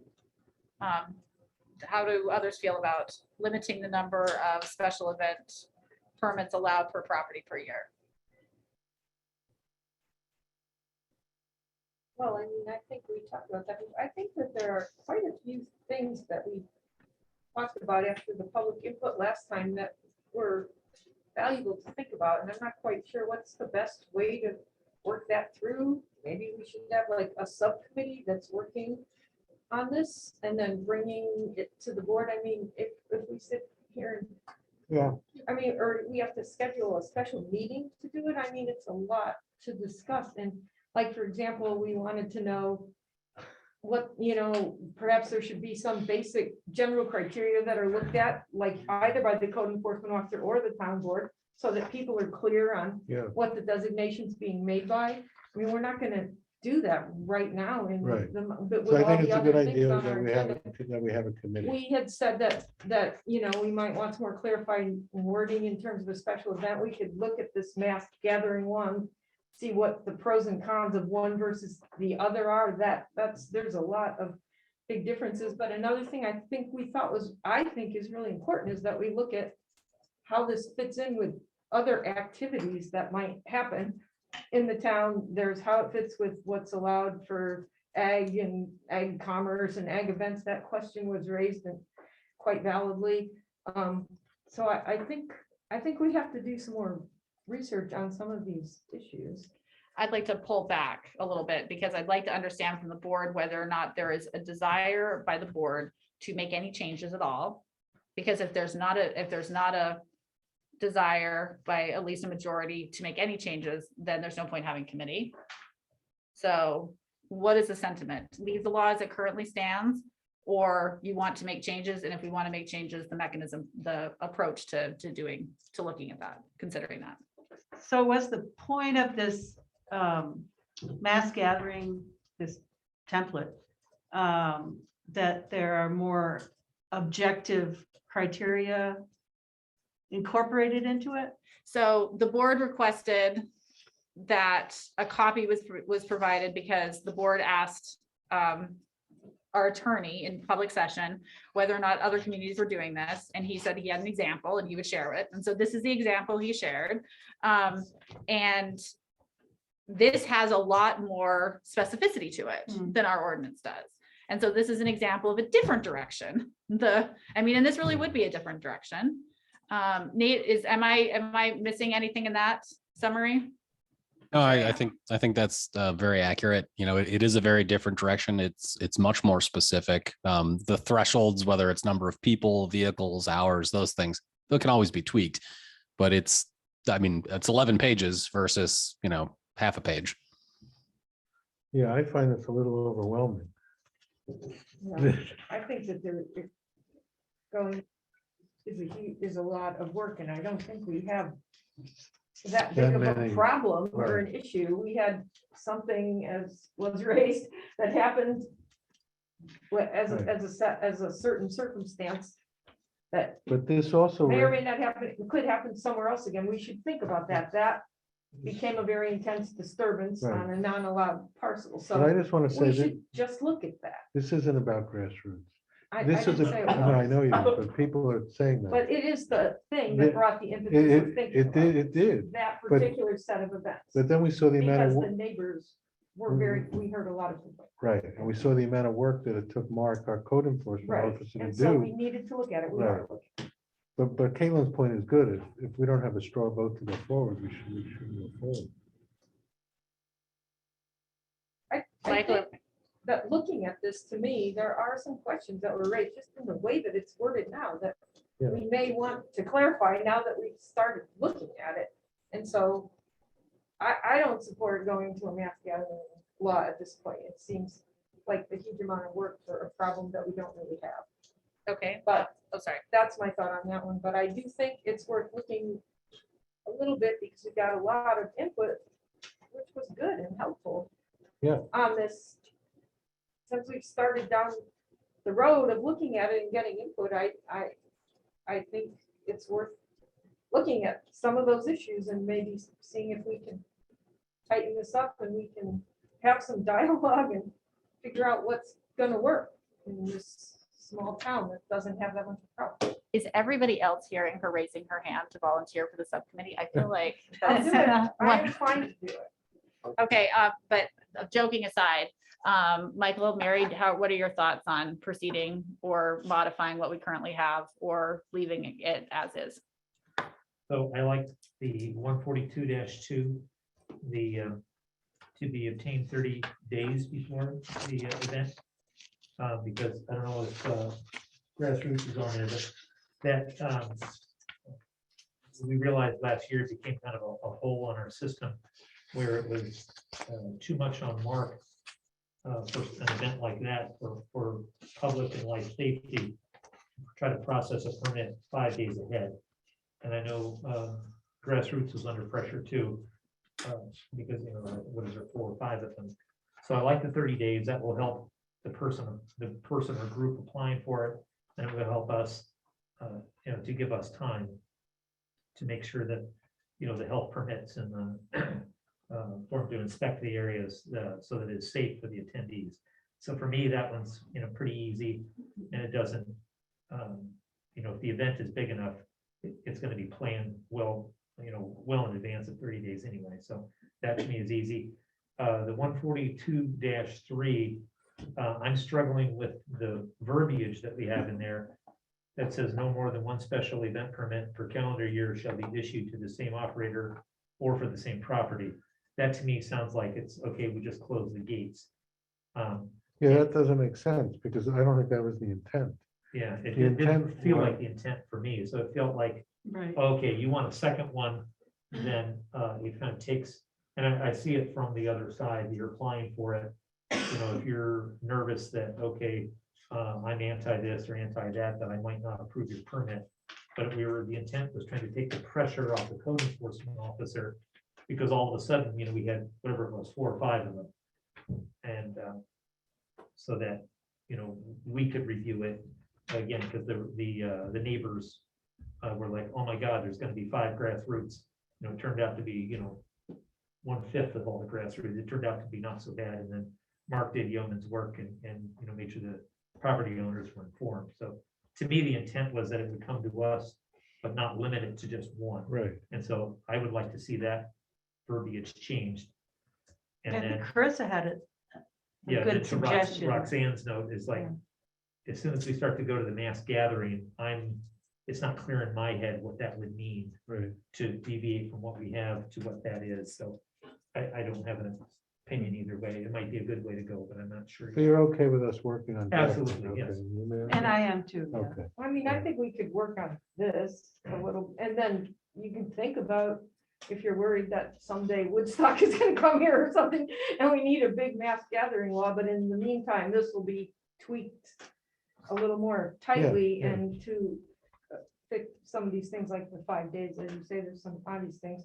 There's a couple of things that were raised that you know, might become problematic, and when somebody, in particular instances that we've not had apply yet, but might, since we're looking at it, so.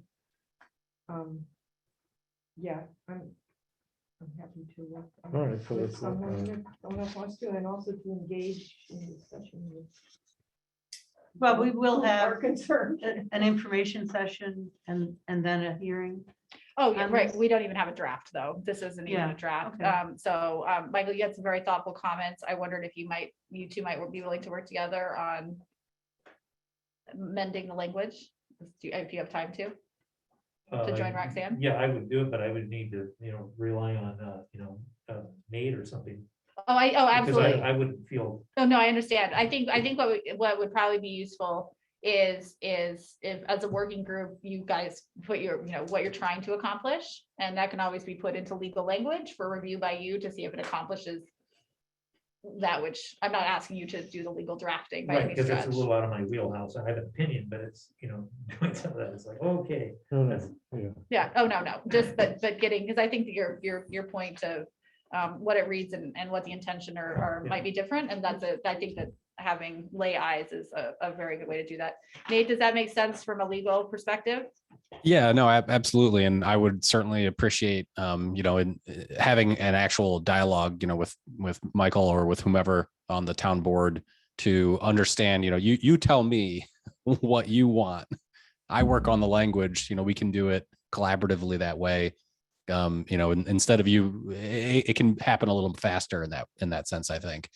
And just be really, hopefully in the moment, reflective of what you're looking for, and also making it a faster process. Okay. That's good. Well, thank you both for undertaking that, and I will put you in touch with Nate to kick that process off. Okay. Okay, we are moving on to item C of old business, which is a discussion of ARPA funding allocations. For those of you with physical copies of your packet, and if you are leaving us, this will be a very scintillating conversation about how to spend federal money. But I do appreciate you can just catch us. You can watch on YouTube. Thank you for joining us tonight. Michelle is joining us for this discussion. So I did print you off a physical copy. This is the same document that was on the website, and this current document is on the website with the amendments, and the amendments are in yellow. There's an increase in cost based on some conversations related to Water District 3 potential purchases. And so those are yellows to call out the alteration, both for the public and for the town board members for discussion purposes. This is truly just a discussion. We are not, the intention is not to take any formal action tonight. That would not be our next step. Our next step would be to go to we do not need to legally have a public hearing. We've already had a public hearing on the ARPA funds that fulfilled the legal requirement, but my intention would be to take it to a public education session so the public could interact with us and ask questions if they have questions. So, Sorry, can I just, when did that happen? we did it, when was it? It was last fall. You had a public hearing with specifics on how to spend the ARPA funds? We did have a, right, isn't Michelle, didn't we have a public No. hearing? Not with this, no, we didn't have to have specifics. I do not recall No. that, and I was at almost every single meeting. We've never had specifics. No, you didn't have to have it for specifics. You had to have a public hearing to get public comment on how you should spend the money. I don't think we ever did. Remember having that. I don't think that it was a public hearing. It was something that Nancy pulled together based on the presentation at the county level.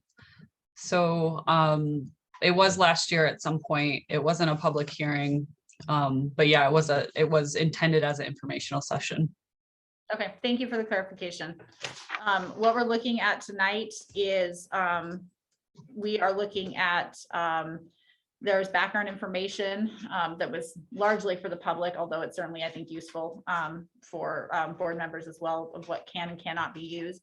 The initial original intention is related to water and stormwater and clean drinking water and sewer systems and broadband. Broadband, as we now know from a countywide broadband study, is not a significant concern in the town of Ulysses as in comparison to other towns. So the town of Caroline, for instance, is spending a lot of their money on broadband. And we do not have any sewers in the town of Ulysses outside the village. So that's also not a intended space for it. But we do have flexibility on how we do allocate funding. I would like to note that when you see required on this document, required means these are things that the town is going to have to pay for in some capacity. It does not mean we have to pay for them with ARPA funding. And so I'd like to turn your attention to proposed projects. So can I just ask another question? Sure. These numbers are like on the back, they add up to these numbers. Like what are these numbers required? Like BA, the 75,000 versus the required, that's the comprehensive plan update. So it like translates to this next column here. I'm going to let Michelle, would you answer the specifics on the individual parts? Yeah, sure. So that first table on the first page, the intention of that was to show sort of where we're at with ARPA funds use, proposed ARPA funds use. So it connects to, and then, so the total that we have for budgeted and required is that 244,595. And the balance of ARPA funds is that 76,044. So that was sort of just like a dashboard. Here's where we're at right now. And this whole document, you know, because all of this discussion still needs to happen, we just wanted to put something in front of you for fodder.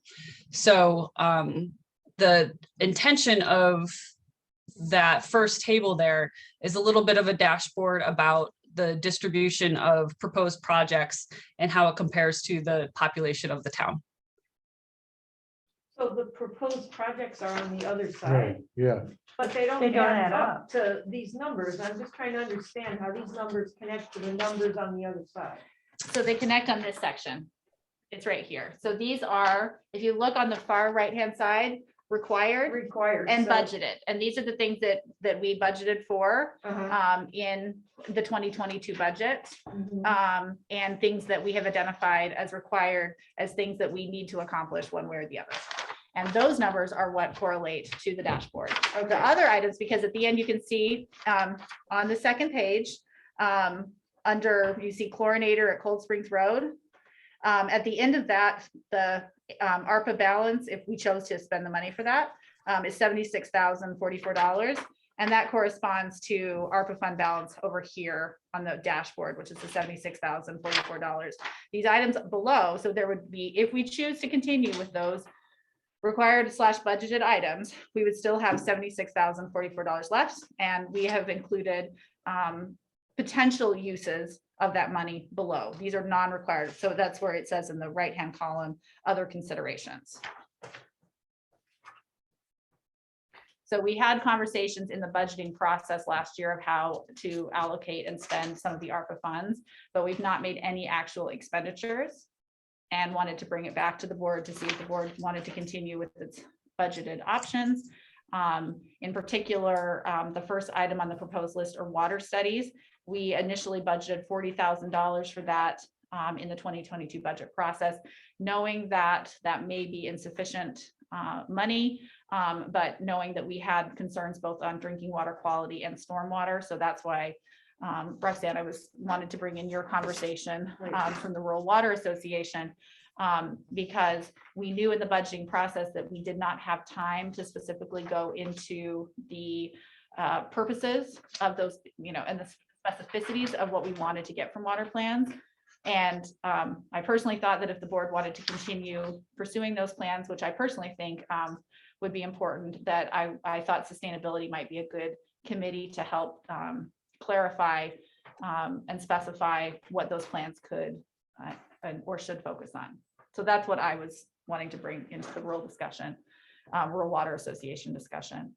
The IT systems upgrade, we know that we do need to begin addressing our IT problems. We are hopeful that congressional allocations might pay for the lion's share of it, but we realistically can't wait for it to start. And so with ARPA funds, we were proposing a $75,000 phase one.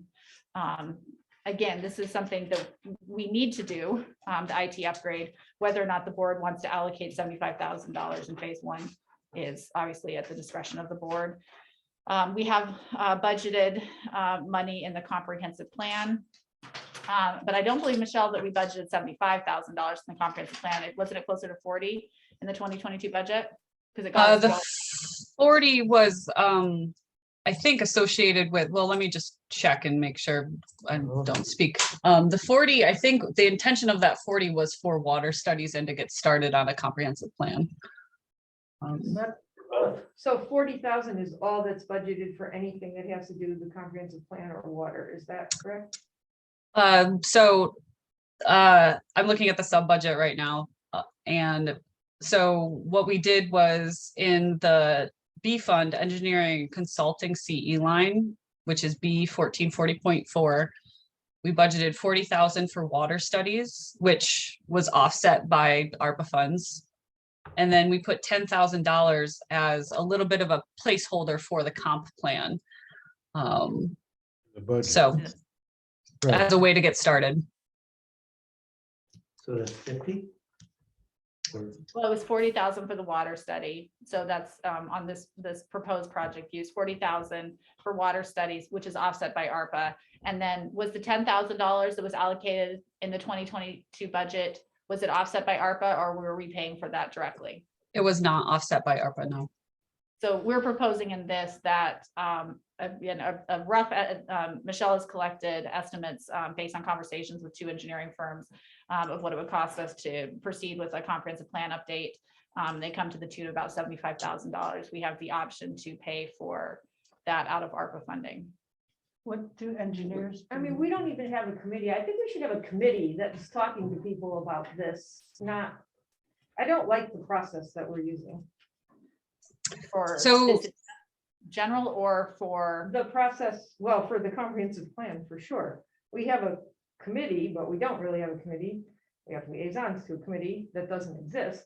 And yet Michelle is spending her time investigating firms and things that might do it, and I don't think that's the way it should be done. I think it should be done no, by no. a committee that we don't have yet. I would like to clarify, Michelle is not investigating firms to actually do it. She was trying to get some ballpark estimates so we could understand what rough estimates were for the purposes of the ARPA conversation. Because right now, we do not have money allocated to actually undertake a comprehensive plan update. So Michelle was trying to get closer numbers of what it would cost, not these 2 firms, but any firms as a placeholder before we go out. We will obviously do an RFP before we actually So our hire a firm. comprehensive plans, we get a planner, not an engineering Yeah, firm? why isn't it an engineering? firm? Isn't it a planning firm that we would need? Well, engineering firms frequently have planners on Planners, staff, so okay. you can go 2 different directions. We were Okay. just, we Yeah, were just trying to quickly just get a some, marker, it's a just as a marker. marker. This was not making any firm Right, commitment right, with we any got that, we got entity. that. So, But Roxanne is raising another point about process. When you state your point again, Roxanne. Just, well, it's just a long, it's a separate conversation on something like, if we're going to start to investigate these things, like the comprehensive plan, we should form the committee to work on it. Think about what we need, outline, I mean, there's plenty of things we can do before we have a planner. I don't. we have the- Outline like local concerns and. Well, and just the process that we might use, like doing a survey, things like that. Several other towns are doing comprehensive plans right now that we could certainly tap into. They're much farther along than us. So we can outline a plan and what we can do until we get a planner. And I'd like to see us discuss that, but I didn't really want to bring that up right now anyway. So I'd like to save that for another conversation. I think that sounds great, because right now, really Because what I'm, it's kind of late and we have these other issues on the agenda that would be good to get to tonight.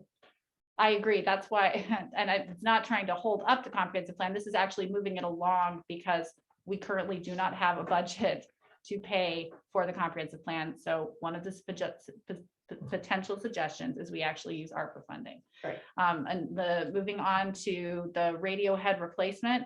I'm sorry, to go back to the Van Dorn tank maintenance. So the adenoid bags, I'm sorry, can't speak at this point tonight. Anode. It's not adenoid. Anode. Anoid, not adenoids. Not anode. We're gonna get an anatomy lesson. That replacement has to happen on a 5-year basis. This was altered in conversation today based on a more clearer understanding of how much that replacement would cost, which we had done that, but it also includes water loss. That was not a part of the original amount allocation. And so based on that and conversations with our water operator and Michelle, they came closer to this number. Is that a correct representation, Michelle? Yeah, that was the difference between what was sent out in the original board packet and what you see here tonight is water loss, the cost of water loss. Estimated cost of water loss, I should say. So that is something that will have to be done this year, and we have the option to pay for it out of ARPA funds. Moving down to, Can I ask a question Sure. about the water stuff? Yeah. And maybe it's a legal question that I was wondering about before when this was first discovered. So, I mean, the ARPA funds were first brought up to that the town got them. So these things are for a special, this might be a question for Nate, a special district that is just part of the town. It benefits only some people in the town. So can we use ARPA funds that come to the whole town to benefit just a special district? Because sometimes you can't do that. And so I just am wondering if you know for these particular type of funds, if that is an issue. I'm not aware of a restriction like that, but I'll be honest, I haven't had this very specific question asked before. There's a lot of guidance out there on use of ARPA funding. Certainly that's something that we can look into. I think it would be useful just to confirm that you can use it for special districts that don't benefit all the residents of the town. I mean, it's specific water things that they do specify, but it also isn't everybody in the town, so. I'm gonna I let- just would like to know that, if you could look into it. before So we make Michelle decisions. has looked into this, and one of the things I think it's worth clarifying is that the ARPA funds were specifically supposed to, in their original intention, were supposed to be impacting people who were economically disadvantaged and adversely impacted by the pandemic. So Michelle, is there anything specific that you've learned in your, because you've gone through all of the trainings on it? Yeah, so something to note about all of these proposed projects is that they all fall under what is considered general government services.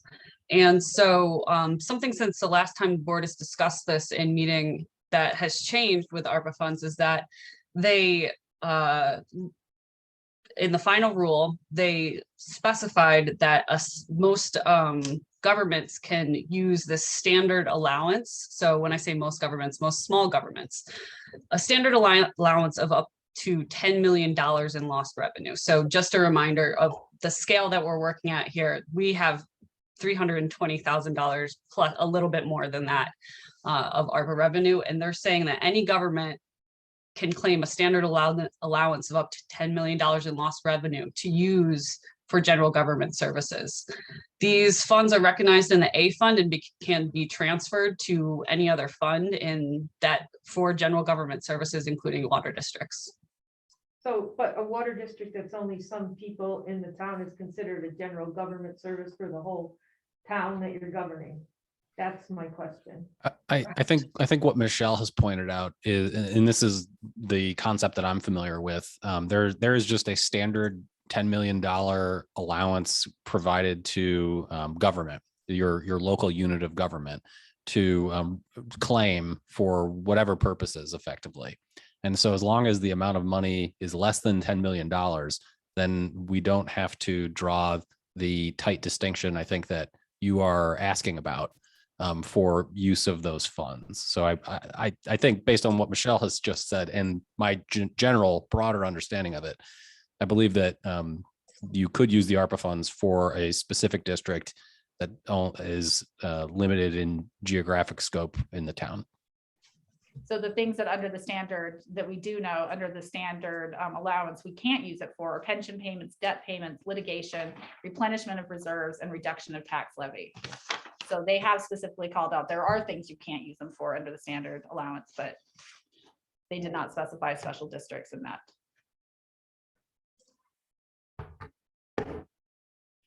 Okay, thank you. Okay, I was just gonna hop to the next water issue, the radio meter replacement. The price of these items continues to go up. These are the radio meter replacements, which allow water monitoring remotely on the individual properties that have water. A possible way to proceed on this is that if we purchase at least 100, and I believe, Michelle, correct me, we need about 153. Am I in the right ballpark? Correct. Yep. Then once you hit the 100 item threshold, you get a reduction in price. One thing that we threw in here is that the ARPA funding could be used to actually acquire the radio meters themselves. And then Water District 3 would bear the cost of installation. And we have an estimated approximately 100 hours based on conversations with our water operator in terms of how much time installation takes based on previous experience. And then that would need to be budgeted for in the 2023 budget for Water District 3. So that's a potential source of use. We know that moving down the list, we know we need to have one hydrant for inventory as a replacement. That would be a relatively minor expenditure of $2,600. And then the item chlorinator on Cold Springs Road, the $6,000 would get us started on the feasibility and design of that process. So these are things that we know that we need to proceed with. It's a question of whether or not the hydrant replacement was put into, and the chlorinator were both put into the 2022 budget. In both of those cases, Michelle, am I correct that those were offset by ARPA funding in the budgeting process, or no? Yeah, so what's listed in the very top of that is what was in the left-hand side where it says source. If it was in the 2022 budget, it's listed there. And what we're considering required at this point. And then in the lower section of the just budgeted, those are items that we might, can get away with not doing this year. They're in the budget though, right? Yes, correct. So they're in the budget, and we didn't use ARPA funds in the budget for that, right? That was just going to the water district. No, everything listed in here, if it says source 2022 budget, was offset by ARPA funds in the budget. I don't think so. Wow. I don't remember that. It is true. We did have discussion about how during the budgeting process, we discussed that these work items were being offset by ARPA funds, with the distinction that the board specifically wanted to circle back and have this discussion about, we need to press go on these things before we move ahead. And I would just note that the only thing that I really want to emphasize to the board tonight is that the Van Dorn tank maintenance project, that's time sensitive because it needs to get scheduled.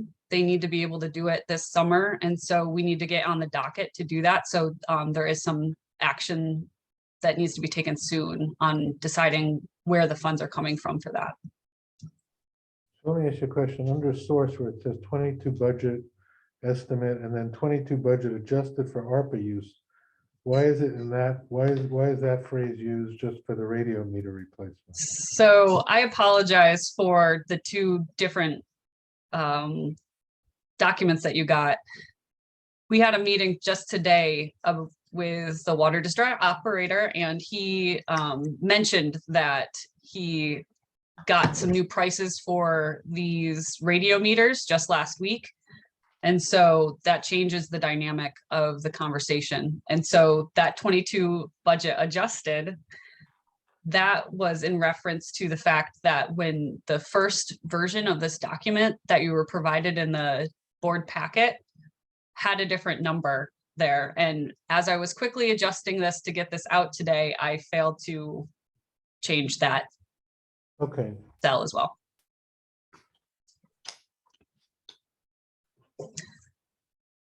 So I think, we can discuss the other items below, but I think the main idea for today, Caitlin, and correct me if I'm wrong, is that we wanted to put this out for fodder of discussion.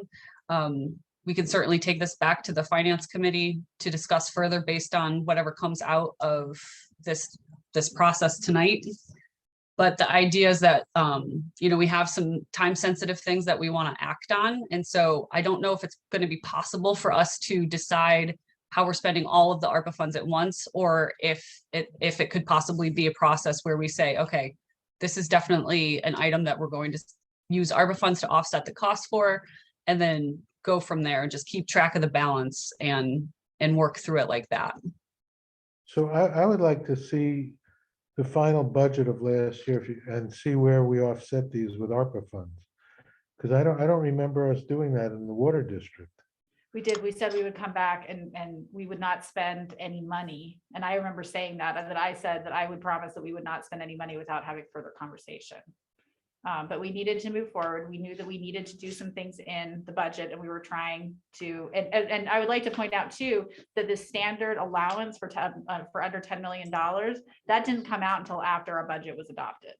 So that's new guidance. Prior to that, we knew that there was an amount of money that we claimed as a loss, and we received more money than that from the federal government. And so then there was money that we understood, and it was like, we could claim like 200,000, and I'm just throwing round numbers out.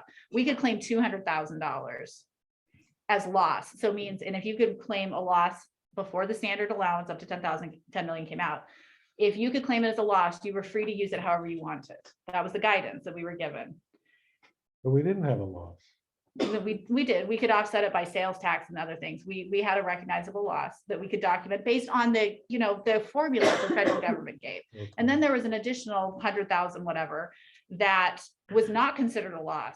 And for that money, originally, when we did the 2022 budget, the federal government said you can use it for three things. You can use it for water, sewer, or broadband.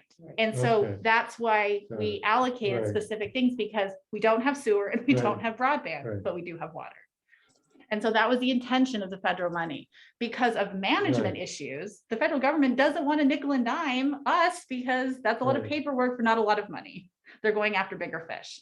So that's why they cut the $10 million threshold. But if you're below that, it's more of a hands-off approach. You can use it as you want to, but that's why we've set up the budget in 2022 the way that we did. But I did agree that I would Okay. not, Thank you. in many cases, that I would not go spend money without coming back to the board. But for we further did discussion. approve these in the budget. Did we approve 30? We didn't approve 37 grand for the radio meters, did No, and that's why it says the 2022 budget adjusted for ARPA use conversation. we? Right. Conversion. Actually, we approved more than that. We approved 38,962 because that was at the full price of the radio meter, without getting the discount for the bulk purchase. All right. So in our budget, we had 100,000 in the A fund, 55,350 in the water district, and 40,000 in the B fund. Of ARPA funds. Yeah, so that's what, 190. So there was no ARPA offset in the A fund. There wasn't the tentative budget, but after discussions, we decided to remove the parking lot project. In the B fund, there was $40,000 for the water studies as an offset. And in Water District 3, it was $55,350. Yeah, well, it's still listed as 100,000 in the A fund. Under the tentative budget, yes, but not in the adopted budget. Oh, this is one we have published online.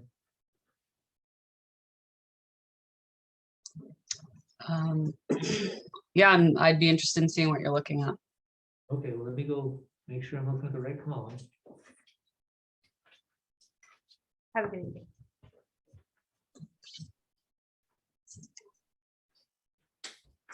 Nice pop up here. Yeah, carry on until I can find it.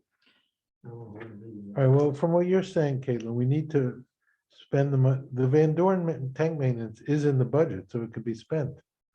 It's in the budget. It is it's offset by ARPA funding. Right. So, but But we've already approved it. You're just kept checking back to say, letting us know you're gonna use it. right, because things have changed since we made the original 2022 budget, and it seems that I wanted to make sure that the board was comfortable with expenditures. Right. Because if we don't pay for it with ARPA funds, the district will have to bear the costs, and we don't have that kind of money in the district right now to pay for it. So we would have to come up with an additional, a different funding mechanism. I have a question. Is it possible to, I mean, that amount, small, the 40,000 for the meters and all, I need to think about this more, but I need to come to term. I'm not sure I'm comfortable with using money that could go to the whole town for just one small portion of people in the town. Except I thought we just went through the fact that you can No, only use now 3 you can uses. use it for anything.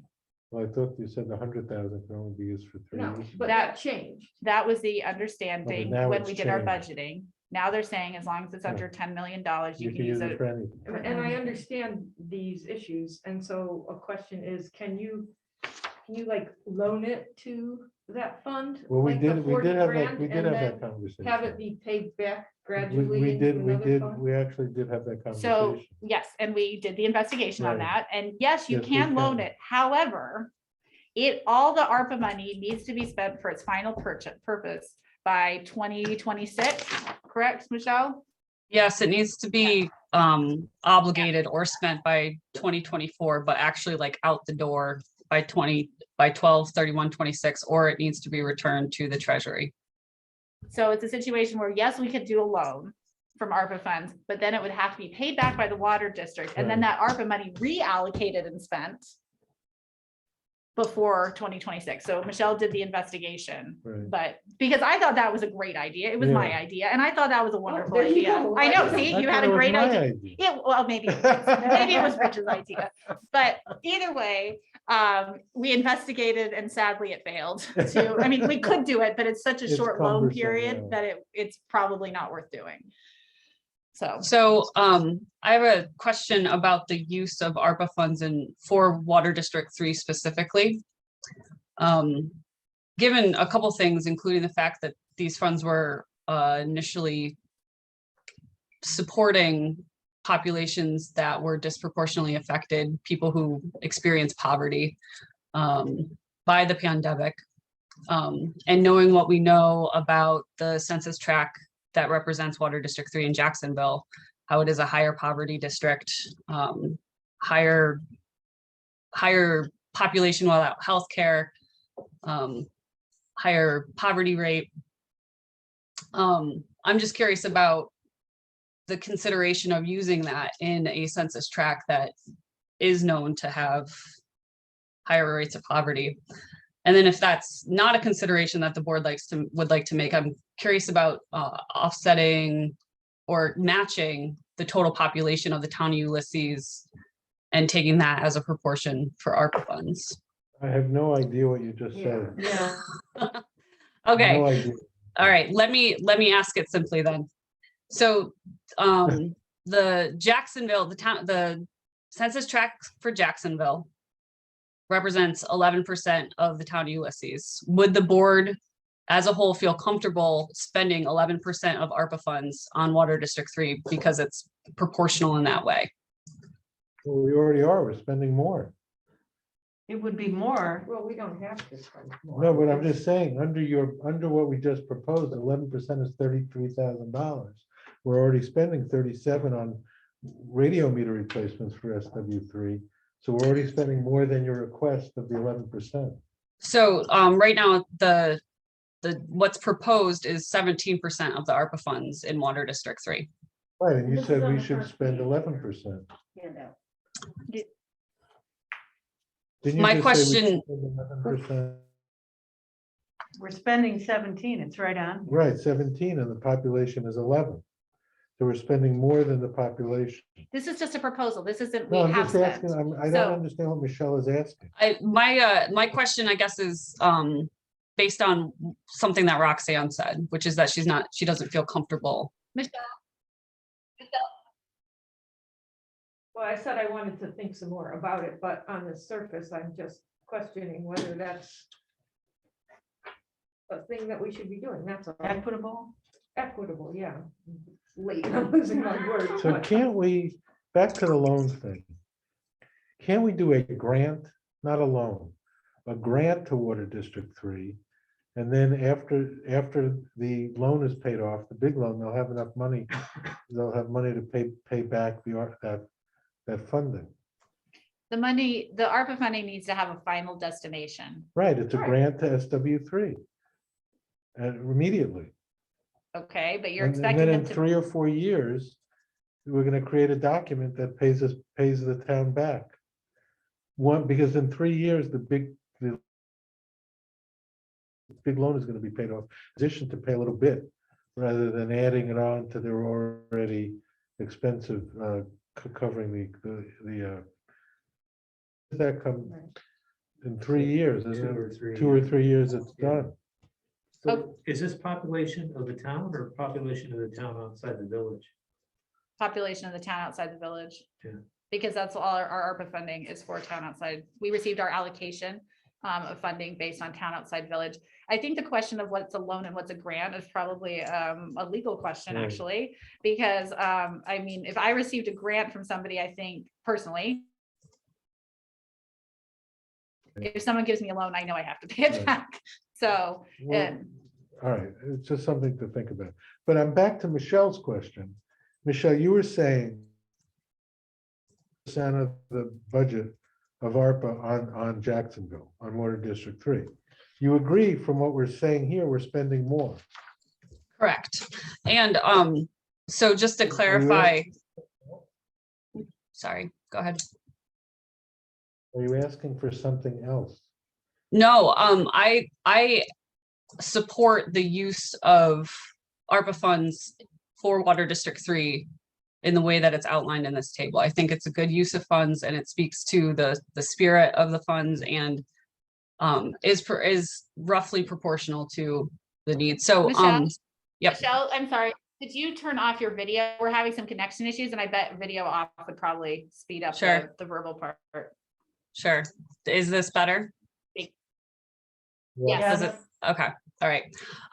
So one thing that I do want to point out is that these ARPA funds were given to the town, which includes the village. So although the village got ARPA funds as well, that 11% includes the village. If you take out the village, it's about 17%, so, or 16% rather. So I just wanted to make that clarification because, and the justification for that is that the town has an A fund that includes, that includes village residents. So something like the parking lot, paving the parking lot would be out of the A fund. So we need to consider A and DA funds when it comes to ARPA fund use as well. But if you look at Water District 3 as a proportion of the town population outside of the village, it is about 16%.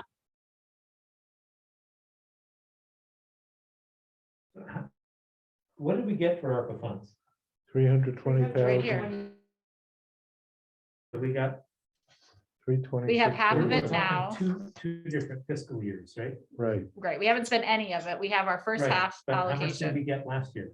183, whatever half of this is. I don't know. the exact 160 something. So are we talking about spending the other half? We this haven't year? spent the first half. We haven't spent No, any. yeah, I get that, but in my head, we're mixed in fiscal years.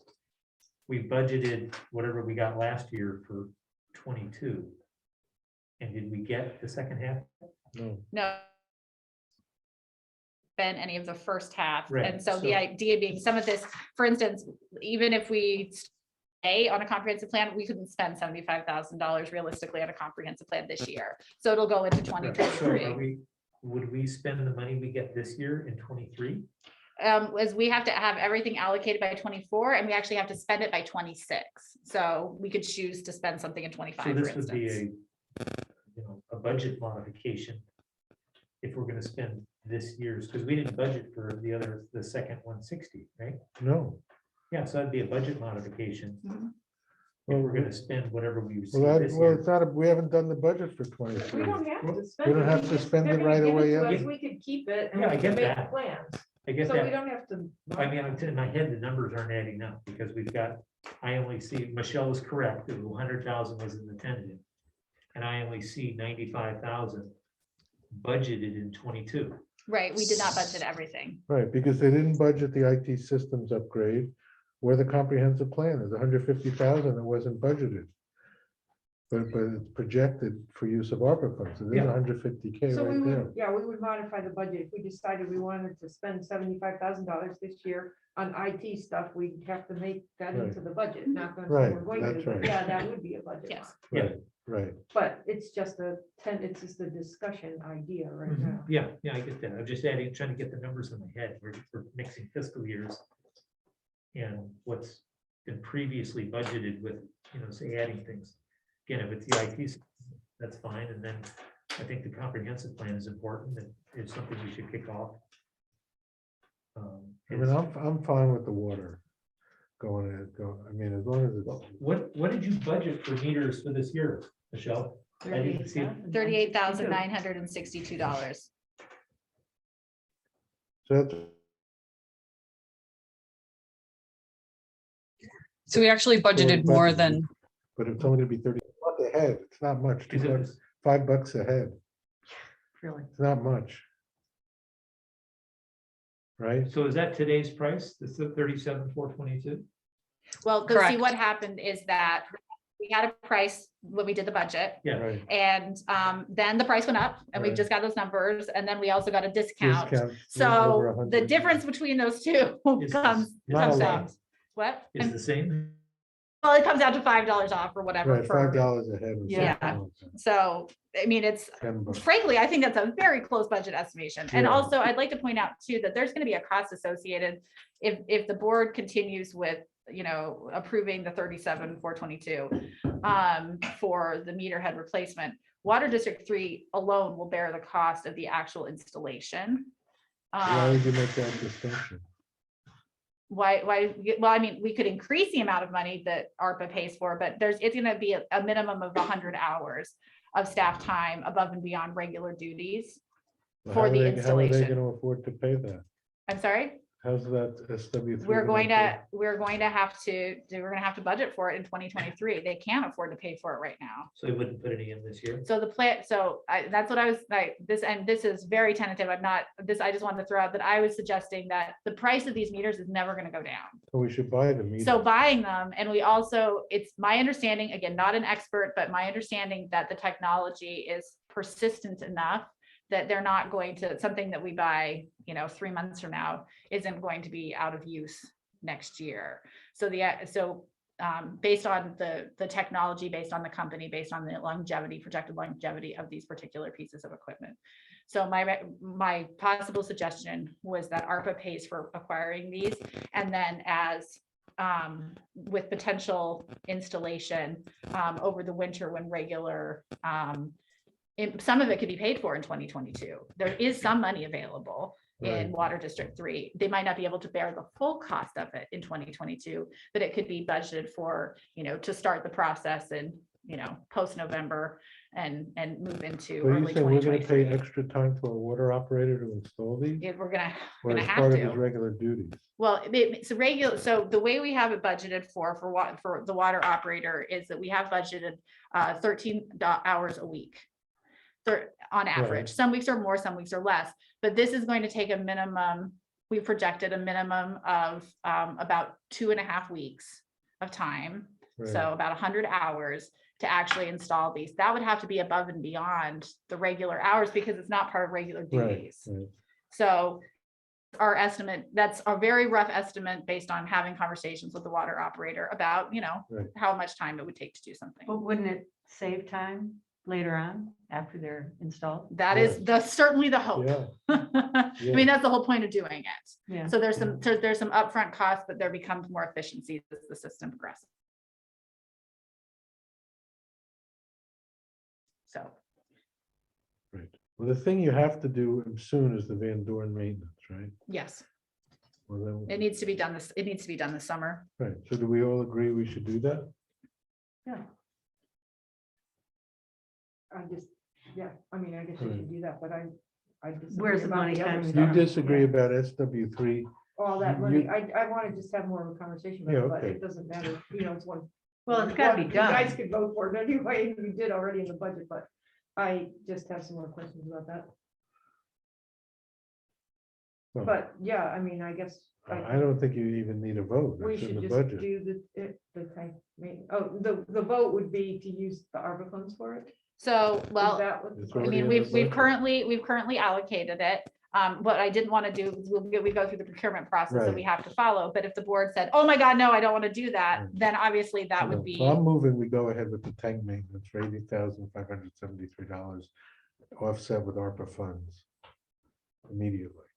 So Michelle, I just want to make sure, because I would want to bring back for a resolution to make sure that when we do it, that we have, I mean, I think this is the correct number, but if I don't want to lock the board, the board in, this is the final number? Did we get a quote for it? That's what I'm asking. No, I think we'll need to get that. That's based on a information that we got during the budgeting process. So we will have to get a quote, and we can do that during the vouchering and procurement process.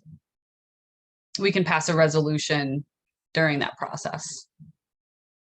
So is that a line item in the District 3? Yes, it's in the sub budget under the SW3 8340.2. It's in the sub budget for that line. Okay, and then how about that telemetry one you just did for like 2,600? Was that in there? Are you talking about the alarm system? Yeah. No, that was not included. I can't remember where that was paid for somewhere else. I think we were planning on using contingency for that. Okay, because I just want to be careful that we don't keep, I'm interested in getting it done, but I want to make sure we're staying within what we said we were going to spend. And meter heads are something that's it's a choice. It's not a requirement. Right, yep, and we're talking, I think right now we're talking specifically about the board's comfort in moving ahead with the tank maintenance and using ARPA funds for that. So just like a straw poll and we'll Well, pass you already- it. Yeah, you already have 55,000 in ARPA funds in District 3 budgeted, right? Correct. When they made the budget, it sounds like to me, Caitlin and all of you agreed that the board would look at it and Yeah. decide for sure Right, if it right. wanted to be spent that Right, way. we just had to do it because we had to get the Right, budget. so done. it's in the budget, but that doesn't Mean mean we have it's to spend it absolutely that way. gonna be spent. Well, right, if we don't spend it, then we need to carve some things out of District 3 that Or we're not. not going to do. Or not spend it Right, this to stay year. within, But Right, we're or not agreeing- spend it this year, but. yeah, because that's what, 46,000 between Right. those Right. two items. So it sounds to me like there's the consensus is we can move forward with our regular process to replace the bags, which I'm not gonna say by name. Anna. Thank you. Anna. It'll be wrong. So I it's, helped her so out. since thank you. It's a team sport. Since we're just gonna proceed forward then, it sounds like it's fine, and we'll go through the vouchering process and the proper procurement process. Right. Okay. But I do agree with Roxanne that we have to look at this, because we're never gonna get another shot at 100 grand for the parking lot. I mean, if we think that's important, we should, I mean, it seems like an outrageous amount of money for a parking lot, 100 grand. Yeah, we kicked that can down the road, I thought, when we were on the budget, didn't we? Yeah. We did. Yeah, we did. But we did say it's a possibility for ARPA funds if we wanted to use it. Yeah, these are all possible things that we could spend money on. We don't have to spend money on. We're gonna have to spend money on that parking lot at some point. We are, It's- and I don't think we're ever gonna have we're never gonna have a chunk like this that it's not gonna hurt the taxpayers and the tax base to, right? So maybe we have to use it. We are happy to go look for, so this is a Or half of super, it and put half in the budget next year, but I think we need to use a piece of this, because that does benefit the town hall and I think. a lot of places are doing capital improvements. If there's interest on the board, we will need to go get an updated quote.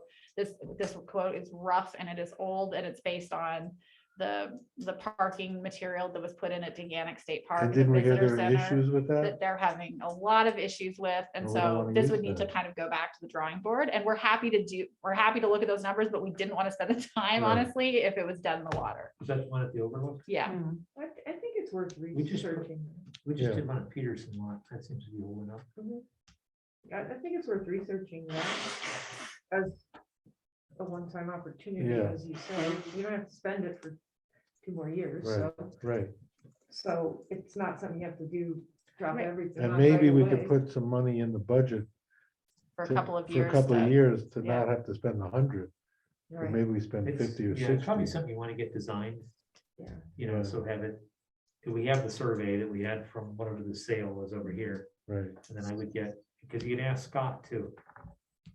You know, Yeah. and decide whether or not you want to go permeable pavement or just go the traditional, well, the Taganic one is permeable and it's not working. yeah. There are different options now Yeah, for there- permeable, so. I think we should look into it, Yeah, for sure. yeah. 100%. I All right, advocate that. It, you know, if we could show that it's not gonna work, that's okay. I think we should look at it. Is it made of some other substance than pavement? the permeable, I don't I know don't what the know. choices right now. I don't either. We'll have to research it. I think Okay, it's worth researching, is obviously. well, I think probably what we'll do is we will start researching, but again, I think it would be awesome to have this conversation in conjunction with sustainability, only because I think that the variety Yeah, of for sure. permeable pavements has increased, and I think sustainability seems like a great resource to help with that. That'd be a very green thing to do. And then, So do you want to just hear about the water? sure, And then, I mean, I guess the rest of this week, this is to think about, right?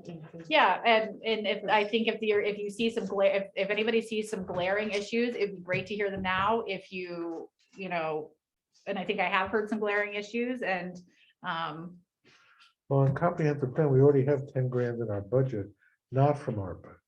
right. So this could be reduced to 65. Or is the comprehensive plan 75 plus the 10 we already have? No, budgeted? it would be, the idea would be that we're looking at a rough 75. Right. So So if part we have of 10 we that, have 10 in our budget, so you could do 65. well, and that's We have to look at. right. What I'm saying. is it- involved in the? Yeah, but it was 2009, you know? Yeah. You know, Yeah, so really. what- But, you know, soon the next. A, I don't accelerator, remember right? that level of detail, and B, I imagine things don't cost the same now. All right, go ahead. But with your anyway, thing. so what I was gonna say about the water is You're on that, this. that this, and we can talk about it more next time, but I was at the Cuba Watershed Intermunicipal Organization meeting last month, and Stephanie Redmond, who's the supervisor of the town of Enfield, gave a presentation on a drinking water source protection plan, a water protection plan that they passed a law for. They developed the plan and passed the law in their town. And she went through the process of how they did it, working with the New York Rural Water Association.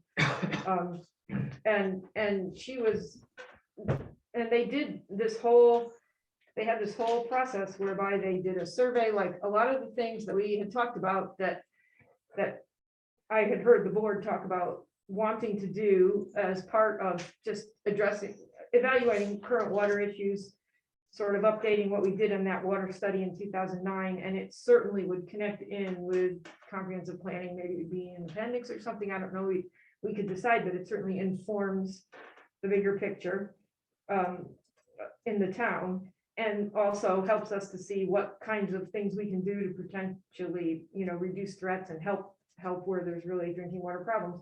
So anyway, these guys are the pros on this, and so she recommended that I speak with this person, Steve Winkley, who was the one who she worked with. And I also talked to Darby Kiley about it because there's this drinking water source protection program through the state. And I was looking at that as a potential funding mechanism, but actually they couple in with the New York Rural Water Association for small rural areas with this state money. So Dryden did that, and they did a drinking water source protection plan also. And so working with Steve Winkley, and he's also done surveys about the water needs in Caroline and in Danby. So he's very well versed in this area. Anyway, it's completely free. It's the state's money. There's no match. We don't have to pay for it. We can get the survey, we can get a plan developed. It's a whole series of steps. I can get you more detail than this, but this is I the think it's a info no-brainer, sheet right? that he sent us. I mean, why And would- so why the would- first step to do Why would you that, turn it Why down? wouldn't we? do right, it? the first step to do it well, you know, this There's is, some work. the resolution is kind of what they want you to do, how they want you to do it. They want you to form an advisory sort of working group, committee, planning team, whatever you want to call it. And then designate a liaison from the board that'll, you know, be the person communicating with him, essentially, the New York Rural Water Association staff, which is Steve Winkley.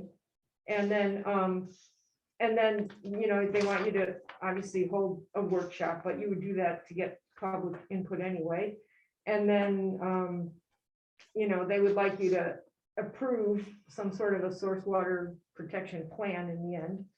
And then, you know, they hope that you review and update it. You could, again, if it became sort of an appendix of a plan that was adopted, you know, along these sort of time frames, then you could say that it would be revised all at the same time, or reviewed at the same time, and so it would be relooked at whatever time frame, 5 years, 10 years, whatever. So those are the things that they want us to do. And he said that he's, if you wanted to participate in this, and he said that he's, you know, finishing up Enfields and another one right now, but that he feels like he could put us in the line to work with us getting going reasonably soon if we want to do it. So that's that. Well, I don't see why we wouldn't do it.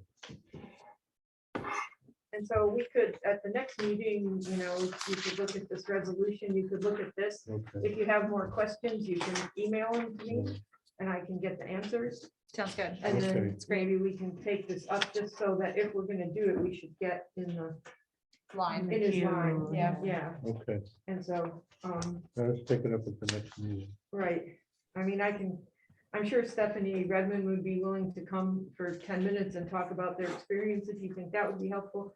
But she's very satisfied with the whole process and high on it, so. Sounds good. So that would save us $40,000, so Right. perhaps we could put it towards the top plan, Right. part from the part town, part from the air, it's all moving is. This is different than the water studies here, right? No, I thought the water studies here were for a Smart Start. No. oh, I don't know. No? I thought it was, In the discussions, in the board discussions, we put water studies as a placeholder because there were a couple different things that we've heard about as being issues. One is water quality from different household wells, high rates of sulfur in parts of our Right, town, okay, yeah. places that are never going to have public water, or at least in the foreseeable future. So that was one. And the other was actually stormwater, because Okay. we're having, there are issues of threats to our roads and also to property, based on what we experienced a couple of years ago in our neighboring municipalities. So this So- covers that, right? I don't know. Well, about the drinking stormwater. water It's For really drinking water. It's water protection, Oh. but perhaps it does. I can certainly Okay, find all right. out. Yeah, that In any would, You event, know, we could probably gather that information in 1 or 2 questions as part of an overall survey that's targeted right, on water quality and quantity. okay. Is this something that Steve or Rebecca could be on that committee? Probably. I mean, we would need to form it, but we want people who We know something know about something water. about it. And, you know, they definitely want you know, they would like to have an agriculture Sure, component like that integrated into it too, Yeah. which is obviously important in this town. Yeah. So Absolutely. it really fits in with everything that we're talking about with the overall, you Yeah. know, comprehensive plan. so sounds Ag good, plan. all right. So anyway, yeah, so if you look at it, if you have questions, I can send you the link to Dryden's adopted drinking water source protection plan. I think that'd be really helpful to see, because I wondered, I was like, okay, but what's the plan going to be? What does the plan tell us to do? So if you could provide that, that would Well, be I wonderful. think Enfield probably has one too. They have a law too, but, and obviously Dryden's, you know, a different town, it's a bigger town, but, it's an idea of the Right. sort of stuff they did for them. I mean, I think it's like a comp plan. You can certainly have your own input in it. You're working with them on what you want and what your issues are and what you've got, so.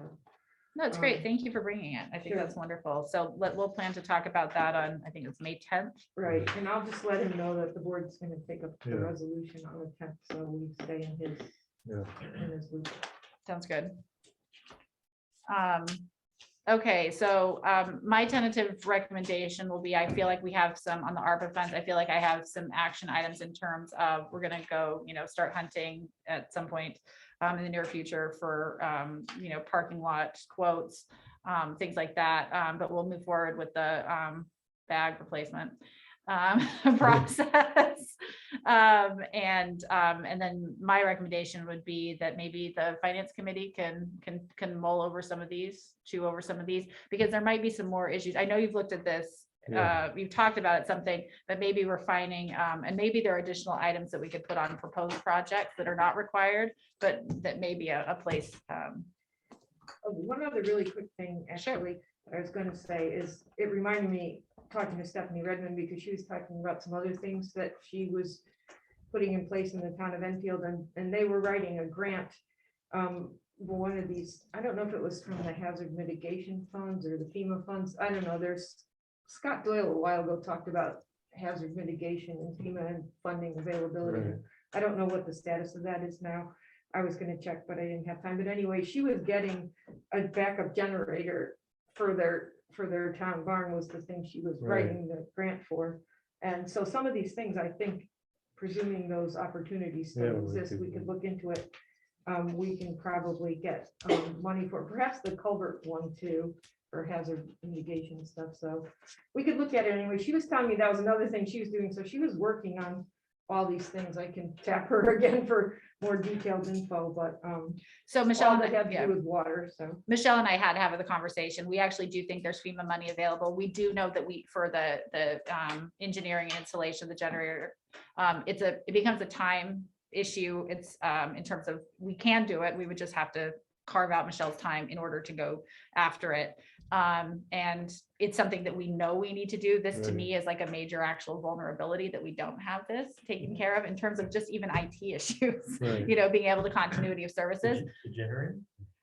Right, so if we have a situation where we can't monitor the water because we don't have any power so we can have things remotely, but if power goes down here for any extended period of time, we had people down in the Corning area who were out of power for multiple days.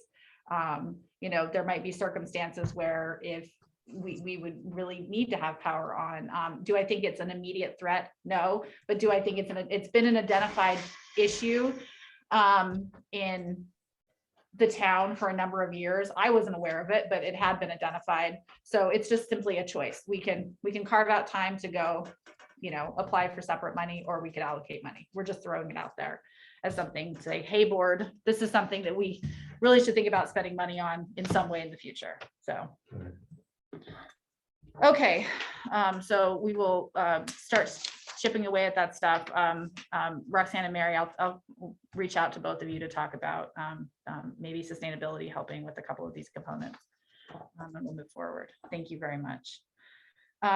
This is actually a transition into new business, the gatekeeper resolution, which actually refers to the one of the items on here, a planning grant application for a culvert. We were made aware that there in the consolidated funding application process, money has been made available for stream culvert repair and replacement planning grants up to $30,000, which would require a maximum of 10% local match. The planning grant would not allow us to do all 100+ culverts in our municipality on a deep survey component, but it would allow us to do 2 or 3 of the most significant ones to look at the culverts, figure out what we need to do for them for a planning grant purpose, or for planning purposes, so that they are basically ready so that we can actually go out for grants to pay for the actual work. So this would be, it would cost us $5,000 to complete the grant application. And so that's what this resolution is requesting approval to do that, if the board is amenable to it. Is this for the one over here on, thank you. So we've already, Michelle, it's my understanding it's not actually for Curry Road, because we actually have that packet together that we keep now that we're applying now. We applied to Bridge New York for it and it didn't work out. We're gonna try again for Bridge New York if we don't get congressional funding. So Michelle, it's my understanding, correct me if I'm wrong, that this is for additional culverts. No, Curry Road would be included in this, and it's my understanding that, so, this came up in a conversation with MRB that we've been seeking funding for that Curry Road culvert through transportation grant funds only. And as they were looking at the current status of that culvert, they were thinking that it was possible to seek some stormwater funding for it, that it might be applicable for that. So this would basically put us in a better position to find other pots of funding for that replacement and for some other larger culverts in the town. And so what this planning grant would do would get us queued up and ready and shovel ready for capital grants. So it's my understanding that this process would, so first of all, it's just applying for a planning grant is what we're trying to do here. And the rough estimate was between $3,000 and $5,000 and to actually apply. And if we got the grant, it would be a $30,000 planning grant that would get us to the design phase of the replacement planning for some of these problematic culverts. And so obviously Curry Road would not need, and I apologize for, I'm sorry, I'm getting tired. Curry Road would not need as much design work, obviously, since design work has already been contemplated for it. But it would also, what we've discovered is that it's hard for municipalities of our size to get transportation grants at the scale that we're looking at. It's a big deal to us. It is small potatoes to them. And if we could actually apply for 3 culverts at the same time, that increases the ask to the feds potentially, or the state, and it could make it a more competitive grant because of that. The small potato ones, unfortunately, are becoming very difficult to get for smaller municipalities. And so if we could go after, say, 3 at once, maybe we could be looking at, the $8 to $10 million range as opposed to the $2 million range. So do we have a culvert inventory? Because we used to get a sheet that showed us the bridge inventories and their ratings from the DOT. And so, I mean, so are we just gonna pick 3 culverts out of the air, or does he know that 3 are failing, or? Michelle, could you answer that? I believe I could start to do it and then I'll probably mess up. Sure. Yeah. So all of our culverts are listed in the asset database, and there was a systematic assessment of all the culverts by the county a couple years ago. And so it would be in collaboration with data from the county, Scott, the highway superintendent, and MRB's assessment of some of these larger problematic culverts that they would choose. Definitely the Curry Road is on the list. And then other culverts that are in the stormwater regulated area, the MS4 area, would probably be included in that, just because those are regulated stormwater. They impact the regulated area. And so what Caitlin was alluding to is that after seeking funding through DOT for this Curry Road replacement, we are realizing more and more how rare funding for structures like that. It's a culvert, and the kind of road that it's on makes it pretty tricky to find transportation money. So this is a new angle that we're proceeding with, trying to just get creative to try to find funding for the structure replacement. Thank you, Michelle. So board, what are your thoughts with this? So this is just for a planning grant. It does not involve construction. No, it would not involve construction. It would get us basically shovel ready so we could actually apply for the actual construction. Well, it's not shovel ready, it's a grant so that you can plan for it. Then you might be able to apply for something else. Well, that's, yes. So you get you Because the that you design have Because you're a so you step can away from apply. it. Yeah. And that's why I'm curious if we have a plan. We've been talking about Curry Road for many years, but do we have an estimate for Curry Road? We sure do. Yeah. About 1.3 million is the estimate. And we've we have a list of priority culverts as well that we've been putting together with Scott. So we do have some targeted culverts. Okay, I don't, I'm just a little. It just seems gray to me.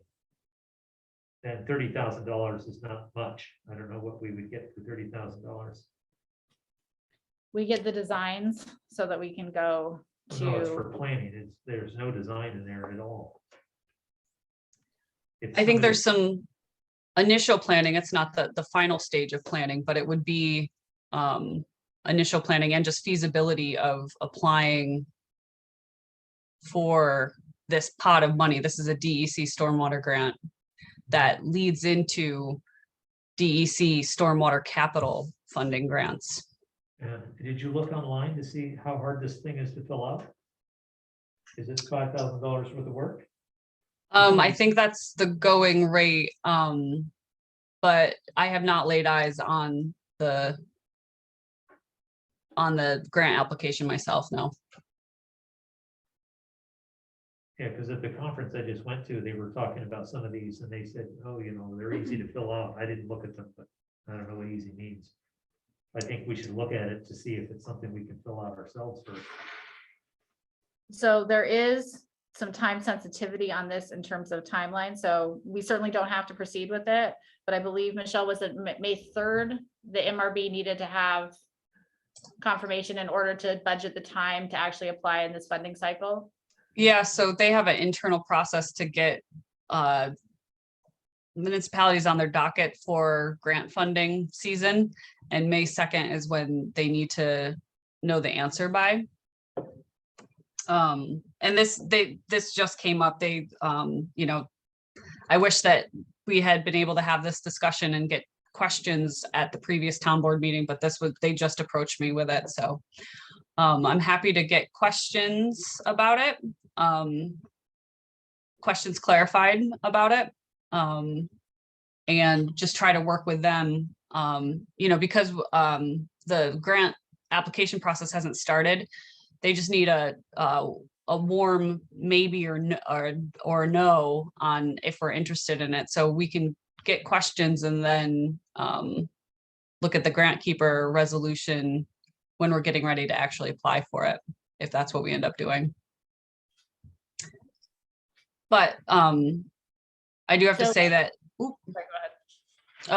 just that I appreciate MRB's creativity around trying to seek funding for this. You know, they spent years trying to find spent years applying for grant funds for the aerator replacement and eventually got it. So they keep an eye out for us. You know, it's obviously business for them, but they keep an eye out for this sort of thing and try to think creatively about how to get funding for hard to fund projects. So so how does the board feel? Is this a firm no, we're not interested at all? Or is this a maybe and more questions could be answered at the next town board meeting? Where does the money where would $5,000 come out of? The B fund contingency or something? It could come out, engineering. it could come out of contingency, or it could also come out of ARPA. It's actually, this is the planning grant application. So we actually have money in the DA fund specifically for engineering and for bridges. So we have money budgeted for this sort of activity. We didn't specify for what exactly the activity was, though. What are your thoughts? Other than it's 10:04 I and you think we ruined need my, to push everything to the next meeting. Except for this Arbor Day. Well, they need to know resolution. this. so we don't have to pass the resolution today, but if we would like to tell them that the board seems amenable, but we have a few more questions, or the board isn't interested. Those are kind of the directions we can. Is that correct, Michelle? We don't actually have to pass the resolution tonight? No, because they won't be doing any grant writing for a while. I mean, spending 5 in the hopes of getting 30 isn't a great. No. Isn't a Well, it's great, up to 5. The estimate's coming in to 3,000 to 5,000. Yeah, but it's MRB. like buying a lottery ticket that, you know. But if we go through this process, we do have these plans in place that get us ready to, so they would, well, I understand that we might not get the grant, so that there's that, but even just the grant application process creates documents that we can use to leverage for further applications down the road.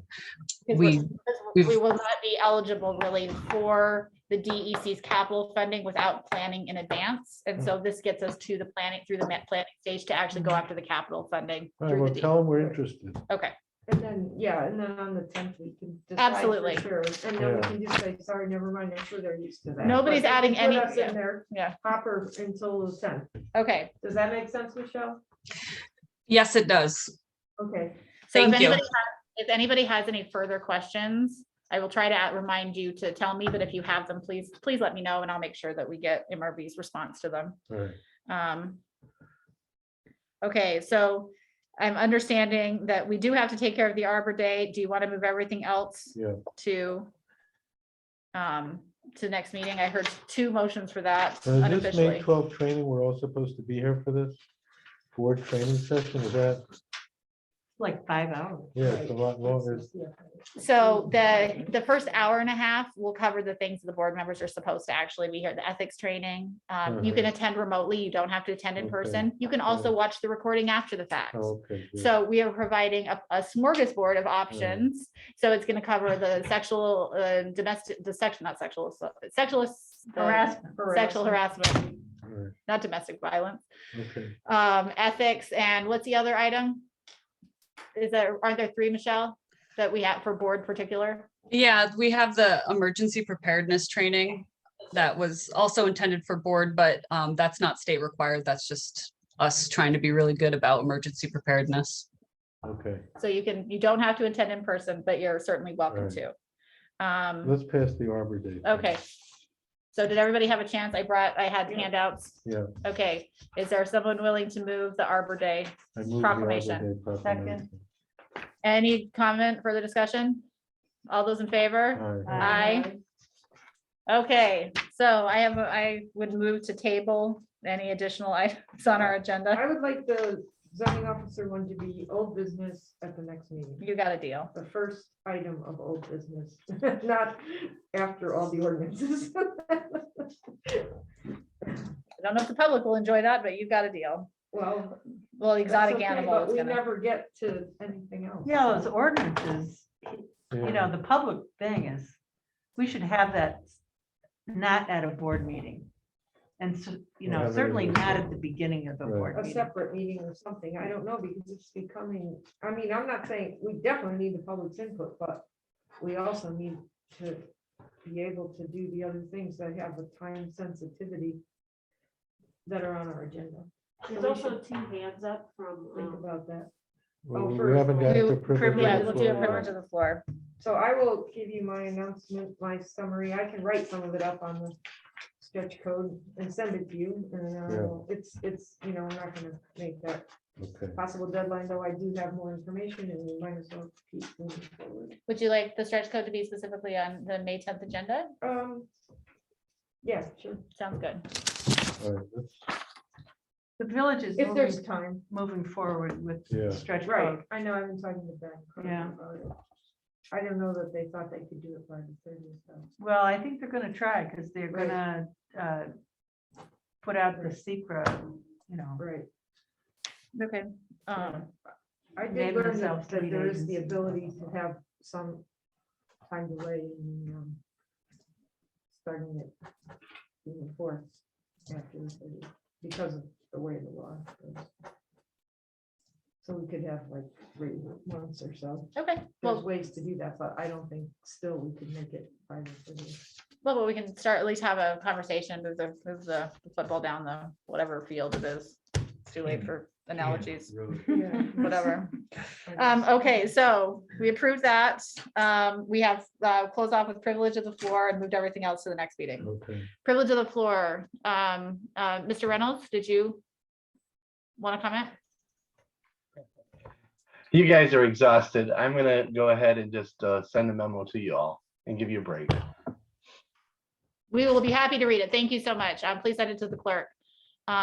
Karen?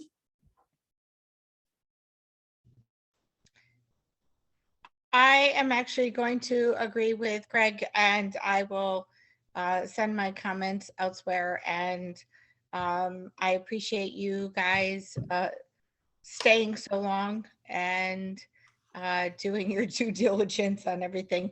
It has been extremely enlightening listening to you guys all doing all of your work there. I had taken several notes, but I will send like an email or something, and you guys need to go home. Well, thank you. Thank you. Yes. Both of you. and Thank everybody. you, board. Thank you. Thank you. Linda, yes. You're muted. Sorry. I'm- Just a quick one. I'm so happy to hear that there's something that that the board can start working on around rural water. And I'm willing to volunteer to help out in any way I can. And so glad that you brought that along, Roxanne. That's great. That's it. Thank you. Excellent. So with that, I will Rich, it's your Move turn. to adjourn. Second, Did we have to approve the minutes? we're gonna do it next Oh, meeting. okay. It's gonna be fine. I missed that, sorry. Okay. Good night, everybody. They can still be publicly available.